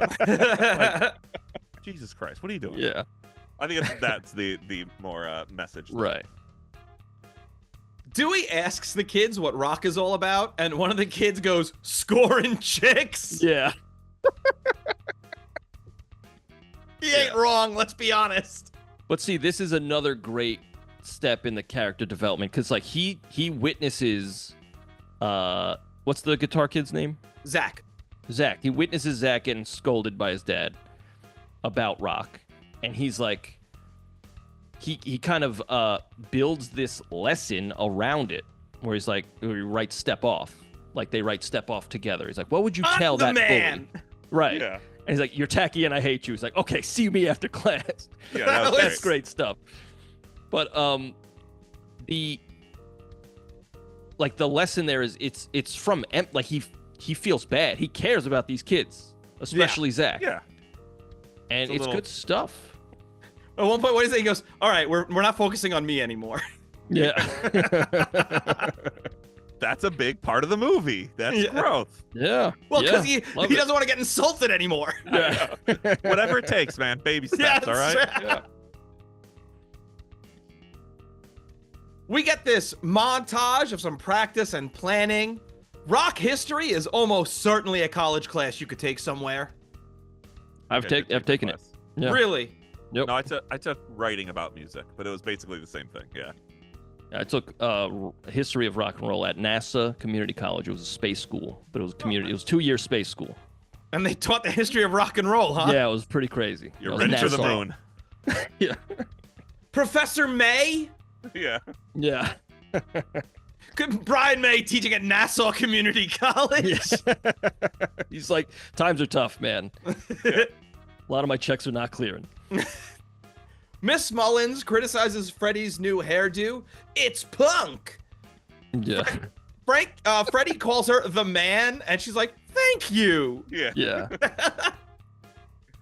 We learn that parent-teacher night is coming up, and the other teachers tell Dewey about a time when Mullins got drunk and sang Stevie Nicks. Yeah. Dewey kidnaps some kids and makes them all go to this audition. Tamika isn't feeling well because she has stage fright, and she's afraid she's going to get laughed at for being fat, so Dewey uses Aretha Franklin, and himself. I combined Franklin and the word "and" as I was reading it. Yeah. All right, you've got a lot of time. You got to keep it going. Yeah. Yeah. Exactly. I'm shortening it. And himself as examples of heavier people who can rock. So you went with Aretha Franklin and yourself, huh, guy? You could have went with Meatloaf. Oh yeah. You Yeah. could have. There were a few options he could have gone with. He could have gone with the guy from Canned Heat. Could have gone with Jerry Garcia, but he went with him. He could have gone with Kyle Glass. That's true. But he went with himself. I was surprised there's no Kyle Glass cameo in this. You mean Kyle Gass? Gas. Gas? Is it really? I always thought his last name was Yeah. Glass. No, it's Gas. So You keep doing what you think. We'll let that go. You get That's what I get do. more video interactions that way. yeah, Yeah, exactly. that's Yeah. true. Well, people That's love true. to correct. Dude, That's I'll be true. honest. I don't listen to Tenacious D all that much, I do. I'm a big fan. I've seen him in concert. but I genuinely just thought it was Glass. No, it's Gas. All right. I mean, no, it's think- Glass. Disagree Yeah, in the can- comments. Yeah, let's see. Yeah, exactly. I That's just get it. your I get it wrong. clickbait. I get Yeah. it wrong intentionally, so people comment down below. There you go. That's how I always do it. That's every time I've said something wrong. That's what that's been. I can't remember if it was this scene where they're auditioning or if it's when they actually do the show and there's the other band. I think it's the audition because there were like more other like bands there because like everybody was showing up for the thing. One of my friends' bands, they're like in the background. They're Wow. they're like a hard rock, brand new sin. They're like a hard rock band from Syracuse, and they were a lot more active at that time. But yeah, they were like in the background of one of the shots. I think they're just like one of the bands waiting to go on. That's pretty cool. Huh. Yeah, I didn't realize that till like years later because like I didn't know them at that time. But the singer now does like a solo piano thing, and like when I was doing the cover band, we would play a lot of the same events together, you know. And Yeah. so it came up that like, oh yeah, they were in that shot. And I was like, that's really funny. Yeah. Oh, that's cool. Some dudes take Freddie to the back of their van to play cards. Dude, guys, I don't care that you're not giving these kids drinks and stuff. You can't do that. That's not good. It's weird. Why are you doing that? And this is where we see Dewey start to mature because he's like, it's not about getting loaded. It's about the music.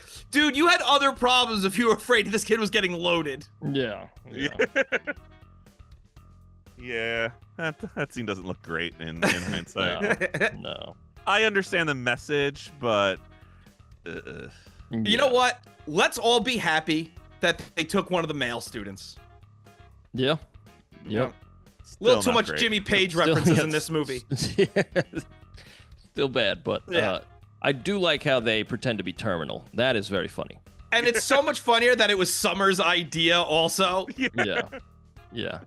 Great She's stuff. definitely like, yeah, I'm going to manipulate all of my friends to make this work.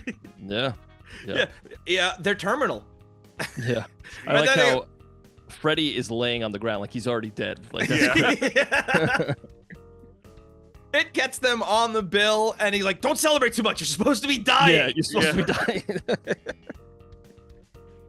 The girls name the band School of Rock. Hey, that's the title of the movie. Title drop. Miss So Mullen. he plays like an impromptu song.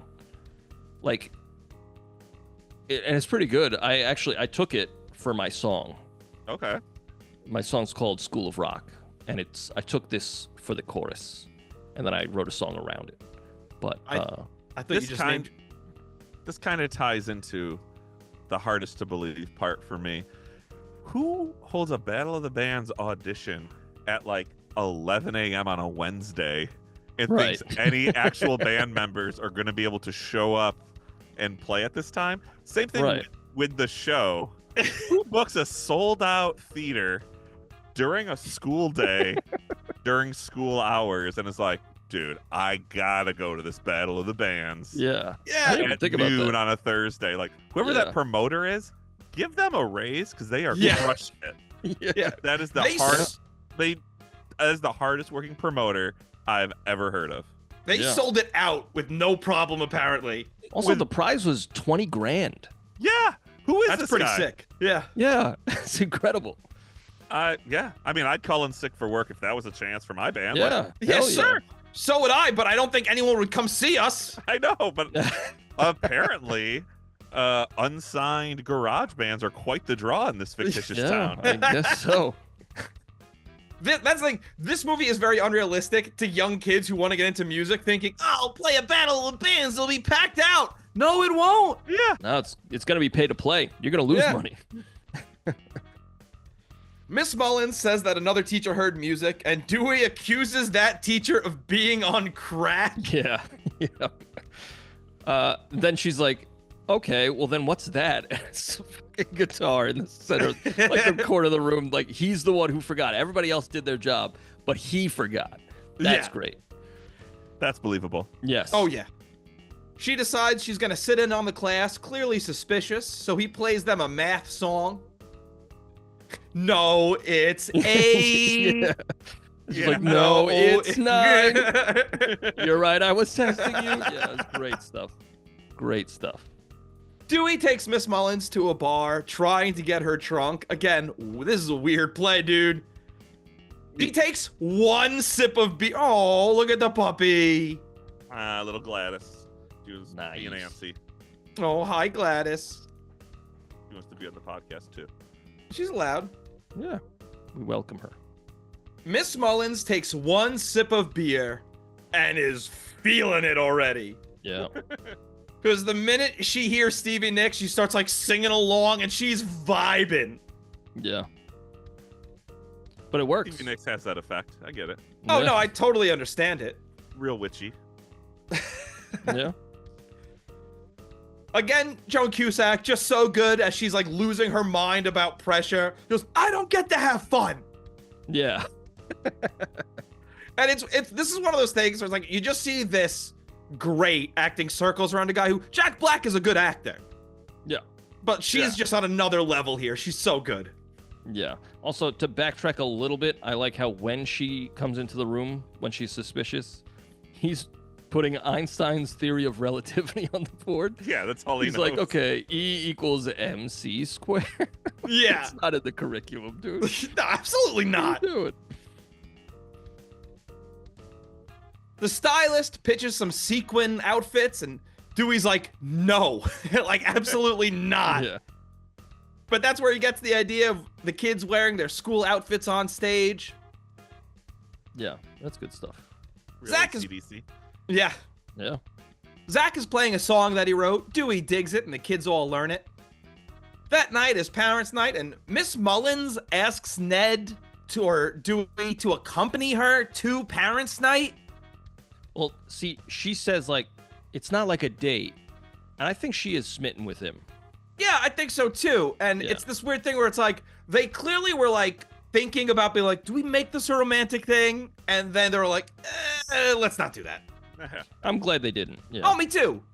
But it makes sense because she expresses that she's very lonely. Nobody in the school likes her, and he's extended an olive branch. You know, even though he's using her, but like, you know, he also says this is the best school I ever teached at. That's funny. Also, in the scene when Zach brings a song in, like Jack Black is like, "Oh, you wrote a song?" He's like, "Yeah, it was nothing." He's like, "What do you mean it's not? Like, that's incredible." And you see like the pride. Yeah. And like there's even a second where he steps, like they're all playing the song and he steps back, he stops playing, and he just takes a second to like absorb all of this. And you just see the pride on his face. Number one, Jack Black's a good actor. Number two, my heart is warm. Yeah, like that's a real thing. Like, this is wonderful, yes. And also the song's good. Yeah, it is. And like get the pride, and he's also really good at like critiquing them without being mean. He's like, you know, oh, we should do this here, we should do that here. That's really good, but why don't we try this? It's like he was meant to do this shit. It's good. This is a good movie. yeah. Robbie disagrees. I didn't like it very much. I'm defending it. No, you guys are allowed to defend it. Sometimes when I'm just having a good time on the podcast, I go, who cares? The well, it's funny because like, you know, I always said when you watch it from like different parts of your life, you identify with it kind of differently. Yeah. And I remember when I think I was either in grad school at this point, or it might have been right before I went back for teaching, but I was teaching private lessons, and like I had a student who was like in high school, was playing acoustic guitar, and he loved Bob Dylan. Like that just connected to him, and he was like, that's what I want. So and he had, I forget what it was, it was like a disability with like something with like his muscles, like he couldn't really hold a pick. So I was like, oh, just like use your fingers, that's fine. And he had like a bit of a lisp when he spoke, like he was getting like therapy for it, but like it was present, right? And he's this like, kid I grew up wanna... to be Mark Knopfler. Yes. Wow. But this kid was like, I want to play my high school talent show. And he's like, I want to play solo acoustic and do this whole thing. And I'm like, you want to play in front of a high school auditorium? That is like the worst audience that you could ever play for. Right. And so he was like, I wrote a song. I'm like, you want to sing like words that you wrote? You want to put your emotions in front of high schoolers? I'm like, game on, friend. But like, you're biting off a lot right now. And like, he worked so hard, and he got me a ticket to go with his parents to go like see the show. And it was like that whole thing of like, you wrote a song, and you just kind of like step back and be like, yeah. At his lessons, I'd be like, all right, you play it. This is like, pretend this is it. And he'd play it. I'm like, was it Bob Dylan level? And he's like, nope, I could do better. And he just like kept hacking through it. And he like goes on stage, and I remember like freaking out in the chair, just being like, I can't help him. Like he's by himself doing this thing. And like he had the harmonica he's doing a harmonica solo while he's doing the thing. And like the auditorium erupts, and they're all like cheering, and they're so stoked. I'm like, what is happening? I have all these feelings. Yeah. And I just like remember that. And like, yeah, this is like part of that for this story, like how I connected to this. Like when you're like, wait, you did something? Like, yeah, we'll play it together, and like I'll go hands up. Like, oh, you're leaving the nest, baby bird. This is crazy. Yeah, there's something about it. That's great. The actual Ned Schneebly gets a check and starts to call the school, so Dewey has to confess everything. Dewey tries to confess to Miss Mullins that he's not a teacher, and she misunderstands and thinks he's having a crisis of confidence. Yeah. All right, the funniest line in the movie for me is in this parent-teacher conference when one of the parents goes, my daughter is obsessed with David Geffen. Yeah. I was That's such a losing it at great. that. Yeah, that's clearly going over the heads of every child watching Yes. this, but it's Yeah. great. Yeah, it is very good. Because That that is was- really kind of a red flag all of a sudden Yeah. to be like, what? Yeah. That was that Summer's parents? Yeah. Is that who it was? Yeah. That's great stuff. That's funny. The pl- But then we get the big joke like, oh, like your kids have touched me, and Yeah. I'm pretty sure I've touched them too. And there's a beat of silence, yeah. and everybody's like, oh my god, that's where he just books it.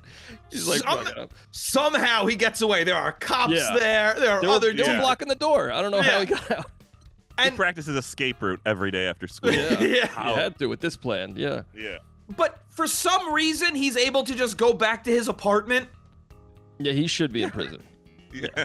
Like, Not great. because Ned and Sarah Silverman's character, I don't remember what her character's name was, just find him eating cereal, and he still hasn't learned anything, because he's, like, mad at them for, like, exposing it. You called the cops on me for committing fraud? Well, I think the fraud is it's on the back burner. He's like really committed to these kids at this point. Yeah. But you cannot get mad at Ned for calling the cops on you. You could have ruined his career. So You- I don't think he's mad at Ned. He's mad. He's mad at this situation. Yeah, and he's mad that Ned won't stick up for himself. Yeah, Well- he's projecting onto Ned, and I feel like I've definitely been in bands with musicians where it's like that's not the actual problem right now, and they're just like, Right. "But you did this." Like, can we talk about why you're really mad? Right. And they're just that's another like. There's a lot of immaturity, and I think that's it too. Like he got Yeah. caught, so he resorted back to what he did at the beginning of the movie because that's what Right. he always did was like blame someone else. Right. That now all that character development out the window. They took all the character and went, oh, cool, trash. Nah, it's a relapse. It's a little bump in the story. Yeah. But then he doesn't do anything the rest of the movie to get it back. Sure he does. What does he do?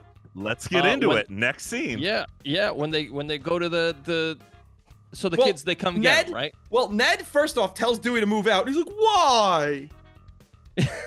Oh, what? I have to leave now. And then this is hilarious because all the kids get left unattended in the classroom while the Yeah. parents are yelling at Miss Mullins. It's like, this is not only a failure of Mullins, this is a failure of the parents, this is a failure of the school district. Yes. I love how the principal gets informed and she walks back into the angry Yeah. mob of parents and she goes, "So I've just been informed that all your children are missing." Yeah. Great stuff. What are you gonna do about that? Yeah.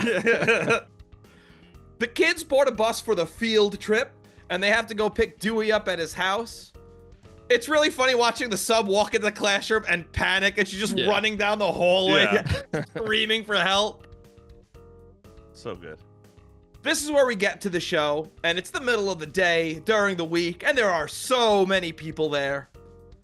They all Amazing. agree to play Zach's song, and how Well, fortuitous. that's the thing. That's the thing. They were gonna play "The Band Is Mine" or whatever it was, and that's Yeah. the song about him. It's him, and he has so much pride in these kids, even though they didn't give up on him, just like he wouldn't give up on them, and so they're like, he's like, let's play Zach's song. It's better than mine, and it's written by you guys, and it's your song. It's not my song. It's your song. And that's the part of the growth. He spent the whole Right. time planting the seeds and getting the kids to like be them so that when he falls, the kids are there to help him like how he Right. helped them. So there's your little character development. It's deep. Yeah, it is. It's deep and it's beautiful. Yeah. Beautiful to stretch. It's beautiful, Robbie. I I had don't a even lump say- in my throat. It's Not kind even- of cute in the right light. There So we there- go. Yeah, I like Yeah. that one. Yeah. A solid 6 in a dimly lit bar. Yeah. Depending on the time of day. Yeah. Right. Dewey's old band just happens to be playing right before them. It is the worst shit ever. This is objectively worse than the song they were playing at the beginning. And their Yes. new guitarist is doing this really lame, like, hip gyrating as he's spinning Yeah. around. He's got I a But hate that shirt. The His shirt's shirt, just man. sleeves. Yeah. I hate him. I hate this band. You know what was great about him was that he had that flirtatious moment with the principal, and she Yeah. was That like was kind of great. into it. That was Yeah. great. That was You're really so good. hot. She's like, what? Like, oh, you're warm? You're warm. Yeah. Great stuff. I feel like at this point in the movie, you're like, all right, it's just silly fun. Like once it gets Yes. like, oh, they're Yeah, gonna play, Yeah. you're like, the actual plot line of the movie is over. It's like, Yeah, this is just fun. So like you're right. the principal flirting with the guitar player and the band actually playing and the parents being like, Right. oh, they're actually kind of okay. Yeah, I like Well, that how Thanks, the parent. the parents show up and the guy won't let them in without buying a ticket. Yeah. Like how Yeah. like they wouldn't just like storm Listen. past this guy, but like I like the principal's just like, I think we should just buy tickets. Yeah. Well, Well, because the guy taking tickets is like, this promoter that I work for is scary. Do you see how many people Yeah. he got Yeah. here? At an I'm early surprised there were 11:30. tickets left. Yeah. I cannot let you in without getting him his money. Something really shady is going on here, and you need tickets. It's 11:30 a.m. You see how many people are here? There was a dark underbelly to the concert world, and it's Yeah. all in this town on a very small level. And this guy's at the top of it. Do not Yeah. walk past me Yeah. without buying a ticket. You think Ticketmaster's bad? You should see Dave. Here's a little bit that I wish we got a little more of. So, Dewey's old band, No Vacancy, wins the Battle of the Bands, and the entire crowd revolts. And, like, maybe set up that the fix is in somehow, somewhere.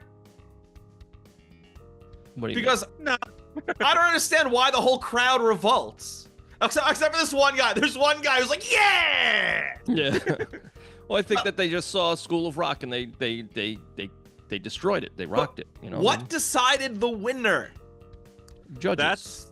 That's why- that's the biggest problem with just Battle of the Bands in general, because there's no Yeah. there is no way. Art's collaborative, it's not competitive, and like there's no way to be like, well, I mean, this was more technically proficient than that. Like, Right. sure, Dream Theater is way more technically proficient than the Ramones, but like, I'm gonna have way more fun watching the Ramones play Right. Right. than right. watch. You know what I mean? So it's like, Yeah. what are we really judging at here? Yeah. I And just it- wish there was like a scene or two, or maybe on a small thing of the guy slipping the promoter money or something. Because like all of a sudden when the whole crowd's like, oh, I can't believe they won. It's like, I don't know, dude. Like, it seems like they had just as good a chance as the School of Rock. well, you said I'm they were assuming the objectively bad. The Yeah. one guy cheering was the promoter who had all the money. Yeah. He was like, yes, it's all over. I can go home Yeah. with my money.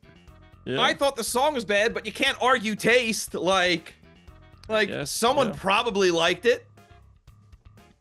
I mean, it's the thing is, we get another little like regression. Like they didn't win, and Jack Black storms off. He's like stomping his feet. He's like, Yeah. "Oh man!" And the kids are like, "Hey, it's not about winning. It's just about like rocking," and like we rocked. And he's like, "Oh shit, you're right." And then they get the encore. So like in a way, they win. You know, Yeah. No, and that's again, cool. I understand it, but I kind of just have them win the Battle of the Bands. Like, Yeah. Yeah. At this point in the movie, just have them win. Yeah, yeah. I mean, I also like how Swerve the ending. principal, she comes back and she's like, wow, that was incredible. He's like, you're not mad? She's like, oh, I'm furious. Yeah. You guys are really good.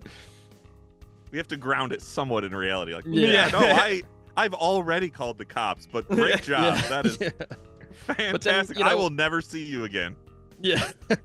We get the end credits and they got their own little School of Rock. Yeah, again, Nice. it's just surprising that they're like, yeah, no, you can now run a rock school. Yeah. I mean, this is a best case scenario, you know? Yeah. I do like Ned teaching the very little kids, like, this is a C note. Yeah. How about you? And the kid's just hitting random like Yeah, strings. the kid like picking their noses and stuff. That actually, at that camp that I taught music to, I had a guitar class, and like I'd go around in a circle, like, all right, let's play that. All right, you play it. And there was always a girl at the end, always like knuckle deep in her nose, always. Yeah. I was like, hey, can we focus? Can you get your finger out of you're touching your brain. You're gonna stop knowing math. She's turning the brain on though, so she knows which notes to play. Oh, That's where the there you button go. is. Yeah, that's Like, how you what key get are to we it. in? G? All right. Click G. All right. And then, of course, like you said, the credits roll as the name of that song is just "It's a Long Way to the Top If You Want to Rock and Roll." Is that the whole name of the song? Yeah, that's Akadaka. Sure. Akadaka. Yeah. I listen. This movie really warmed my heart. I had a great time. This is a 5 out of 5 for me. No fucking way. No 5 out of 5 way. for me, Robbie. No, absolutely not. I am no way in God's gray earth am I allowing School of Rock to have a 5. I will not even allow it to have a 4. Okay, Considering I was going to give it a 2. Robbie. This is a good movie. I'd say 3.8, maybe 7. All right. 3.75. Rounds up. We'll split it. Rounds right up to a 4. It's absolutely insane that you said 3.8. I'm going to tell you why. The average rating on Letterboxd is a 3.8. Well, if you're going out of 5, you're right. It's not a like Goodfellas, Jurassic Park, No. any of these like great whatever. It's not trashy.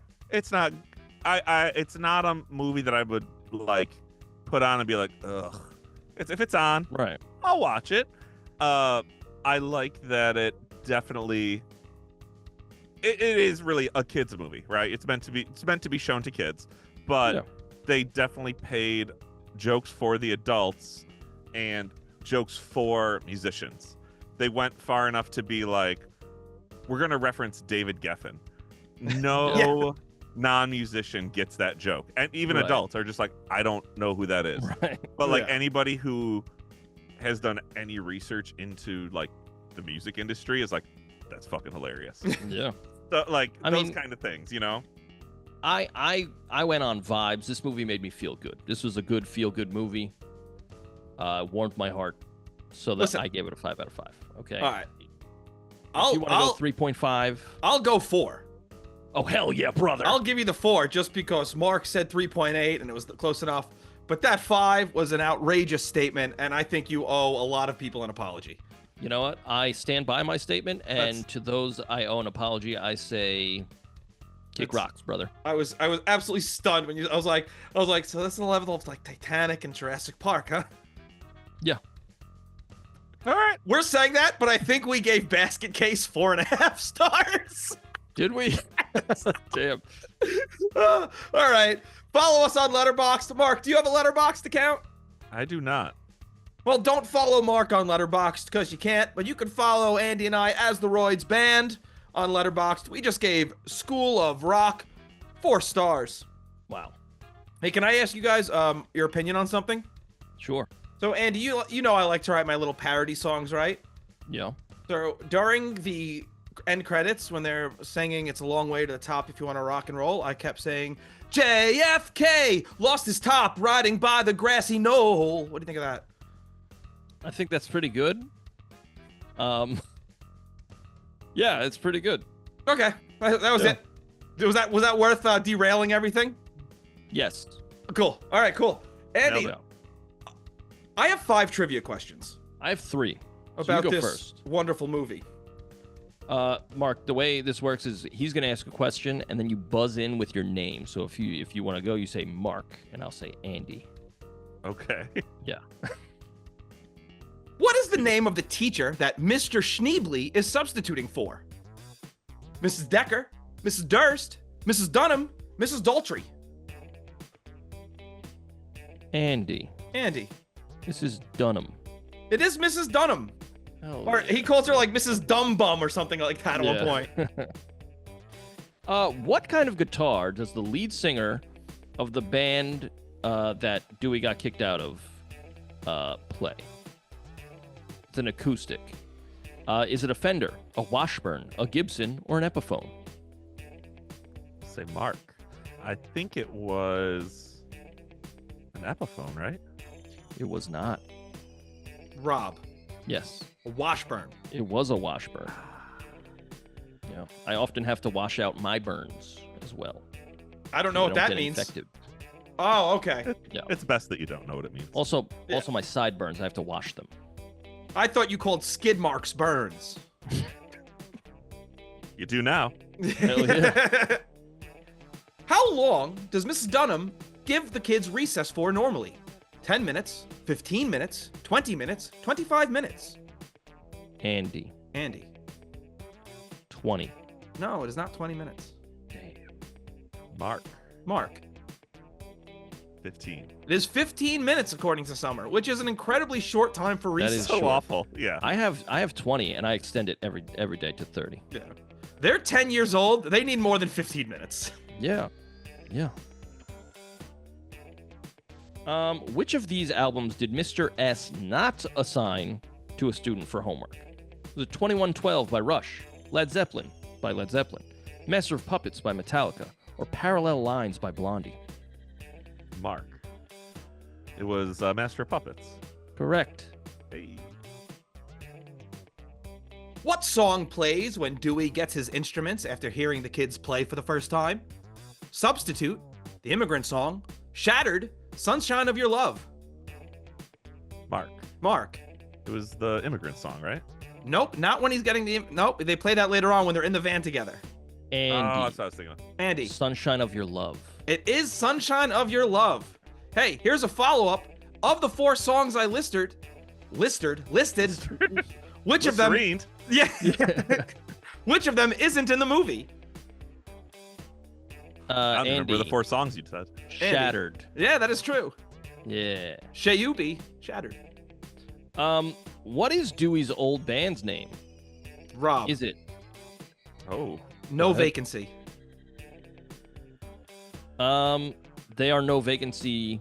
So the band that he got kicked out of.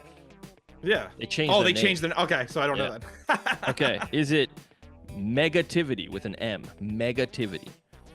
Maggot Death. Adrenaline or Adrenaline Junkies? Well, I'll have to answer. This is Mark. I'm gonna say the one that you said with an M, because I don't think you would just come up with that. I did just come up with that. Oh, really? Wow. Yeah. Alright, I'm done. Very Genius. talented. Yeah. I was like, that's so silly. That has to be the right answer. Andy. I mean, Rob. Yeah, Rob. Adrenaline Junkies. No, it was Maggot Death. You know what's funny? That was the one answer I said, that's definitely not it. Yeah, that can't. Yeah, I was like, I think it's a play on Megadeth. That makes sense. Yeah. Okay. Hello, me. Sorry. Radio station is putting on the Battle of the Bands. WROK, WJOB, WROC, WJFK. I don't know. Andy. Andy. WROK. It is WROK. Because of rock. Yeah. That's what I was like, but would it be ROC? I was hoping you would get it wrong and I could knock it down and get the right answer. Swoop in. Yeah. Yeah. Is that it Spider. for trivia? I have one more. Oh, go ahead. Spider Sorry. has a tattoo on his tummy. What does his tattoo say? Sex, guitar, rock, spider. Andy. Andy. Is it Spider? No. Mark. Mark. Is it guitar? It is not guitar. Is it Thug Life? It's actually Mexican, like Rey Mysterio. Ah. Oh. Is it sex or is it rock? Andy. Is it And- rock? It is not. He has the word sex tattooed I on was his gonna tummy. say that. Wow. well, they narrowed it down, so. That's my whole strategy. I forgot to watch the movie. I'm trying to pick it up. Yeah. Well, you guys will never guess what I did after this. Did you write a song, Robbie? I did write a song. Wow. I also wrote a song. Mark, we're going to give you a job now. Is that all right? I mean, you can assign it. I can't guarantee it'll get done well.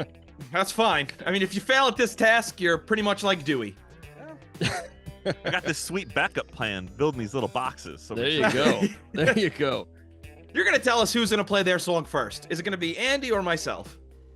I'm gonna say Andy because his views aligned with mine more on this movie. All right. That's your punishment, Rob. Yeah. That's fine by me. And my song is called School of Rock, and I kind of wrote it as like it's the band's anthem. Like this is the song School of Rock on the debut album School of Rock by the band School of Rock. You know, kind of like a Bad Company, Black Sabbath, Yeah. Iron Maiden type deal. And I'm not gonna lie to you, I blew out my O-ring on this one, singing it, because it was kind of tough for me. But it's called School of Rock, and it goes like this. There's no way you can stop the School of Rock. We shall teach the world to rock. Blow all your socks off. Although I failed alone, I find success in you all. There's no way you can stop. No, there's no way you can stop. There's no way you can stop the School of Rock. Man has got us down. We don't want us around. No, but we show what we do. We work together to see this through. There's no way you can stop. No, there's no way you can stop. No, there's no way you can stop the School of Rock.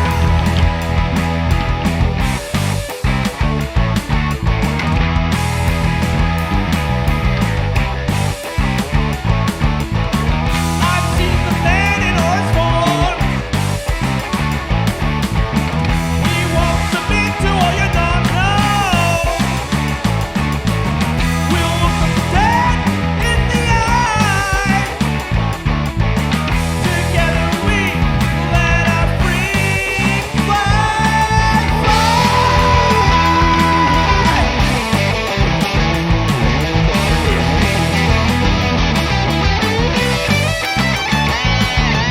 No way you can stop.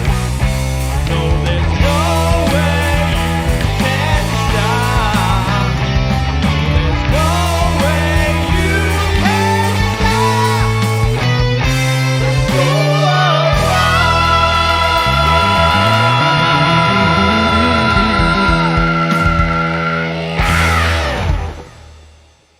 Like those That's high my- harmonies. Yeah, it's I did my best Jack Black impression. Actually, that's him. Oh my God. Yeah, I called him up. He said, "Yeah, he'll do it. That's Just what he's don't doing ask these him. days, huh? Just don't ask him about it, because he won't know what you're talking about." That's fair. Yeah. Yeah. Rock and roll. Thanks, man. That's called School of Rock, and it's their anthem, you know. And yeah, it's just about his journey from being a selfish man child to being a nice man child. All right. Yeah. I dig it. I Thanks. liked it. Yeah, thanks. Robbie, tell us about your song. My song is called I'm a Fraud. Oh, wait. Okay. Sorry. No. Just wanted to say I used the summer school electronics pedals that I had Oh, awesome. on that. Just, figure Well, thank that you. that's worth mentioning. Yeah. Thank All you. right. I appreciate that. Go ahead, Robbie. Sorry.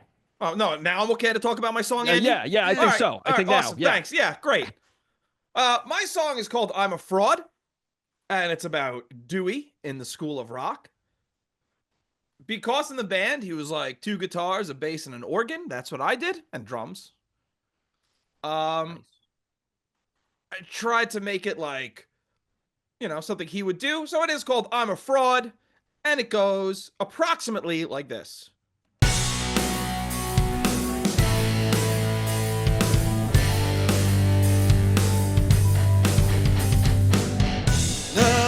this on my first day back at school. I sit here, hope all the kids think I'm cool. Yeah, my plan's pretty dirty because I'm over 30. I'm a fake, I'm a fraud, I'm a loser.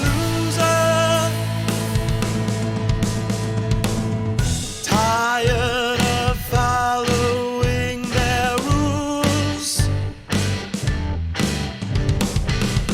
Tired of schedules and schools.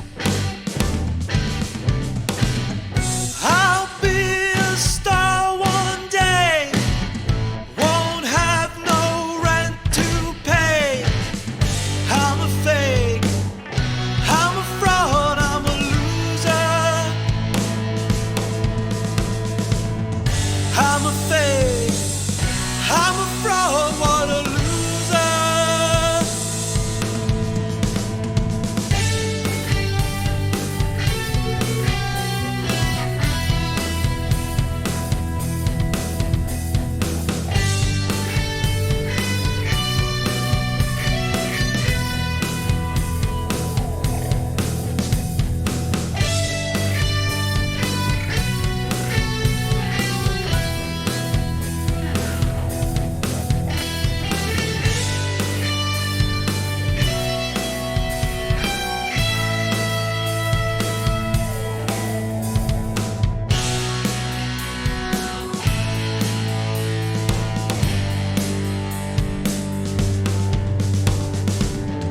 All of my friends say I'm a fool because I act like a tool.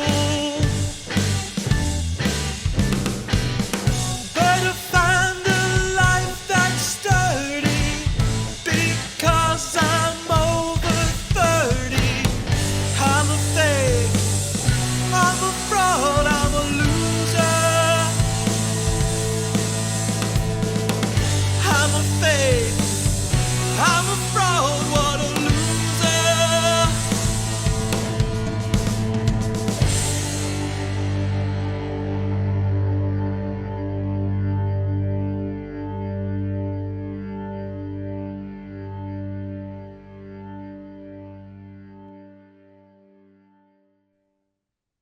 That's my song. I'm a fraud. That's great. Nice. Has some real classic rock vibes to it. Yeah, that's Yeah. what I was going for. You know, it's Yeah. really just about myself. Oh, God. no. Here come the waterworks. No, yeah, that's my song. I'm a fraud. I tried to. This is the first song in a while where I actually tried to fit the movie in some way. Mm-hmm. Isn't that the whole podcast? Well, no, like I always write about it, but like, you know me, I'm always writing something either like silly or like, you know, I always like to play around my rap bullshit every now and then Okay. Okay. Yeah. for movies that aren't really appropriate for. Yeah. That makes sense. But yeah, it's just about how the guy Dewey is a big fat fucking loser. You'll Yeah. come around. Yeah, You'll but understand. he's a loser Go with a back. heart. It's funny because while I was watching the movie, I was like, how old is he supposed to be here? And then I looked it up, like Jack Black was like 34 when this movie came out. Okay. And I was like, he's over 30? Dude. Listen, You know, I identify with him. Okay. Yeah. I mean, as a failure, I do too. There you go. Yeah. I don't know. There is something about, like, Mark, what you were saying, like when it clicks, like when you're showing them something and it clicks and they're like, oh, okay. There's something about Yeah. it where you're just like, hell yeah. Like Finally.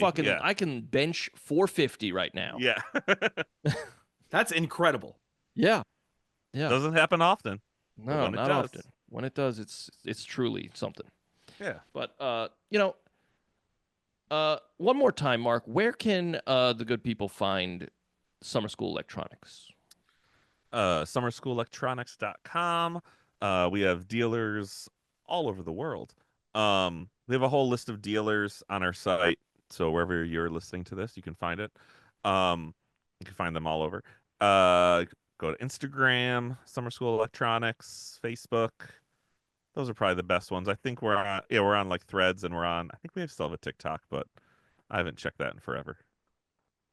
I'm All busy. Right, well, yeah, I get it. Well, thank you so much for joining us. You are welcome back anytime.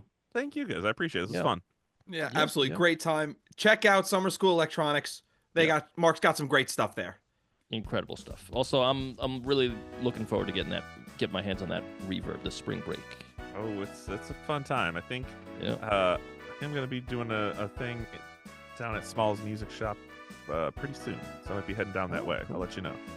All right, Very cool. Definitely let me know. I'd like to shake your hand in person. Perfect. Well, yeah.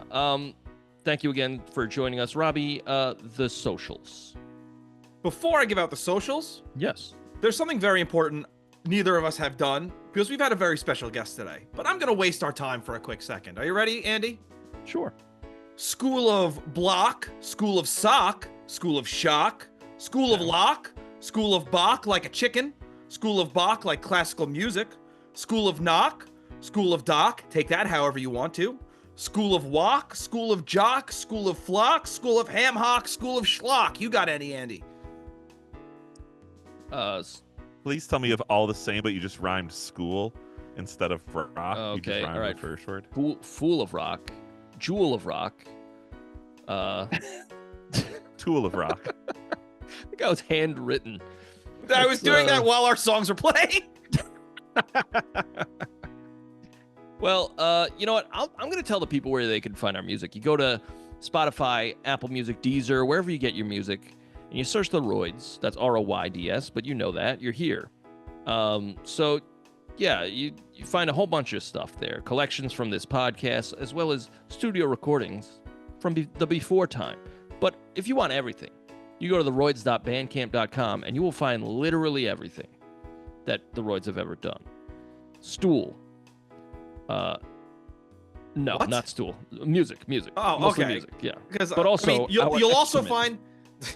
find after the Library of Alexandria burned down, you'll find everything there too. Wow, that's Yeah, we false recovered promise. it and it's on the Royds.bandcamp.com. That is untrue. Stuff to check out later. Yeah. Also, all the songs are on the YouTube. Robbie, tell us a little more about that. All right, so if you want to find lost languages that have been dead for thousands of years, you go to Robbie. What?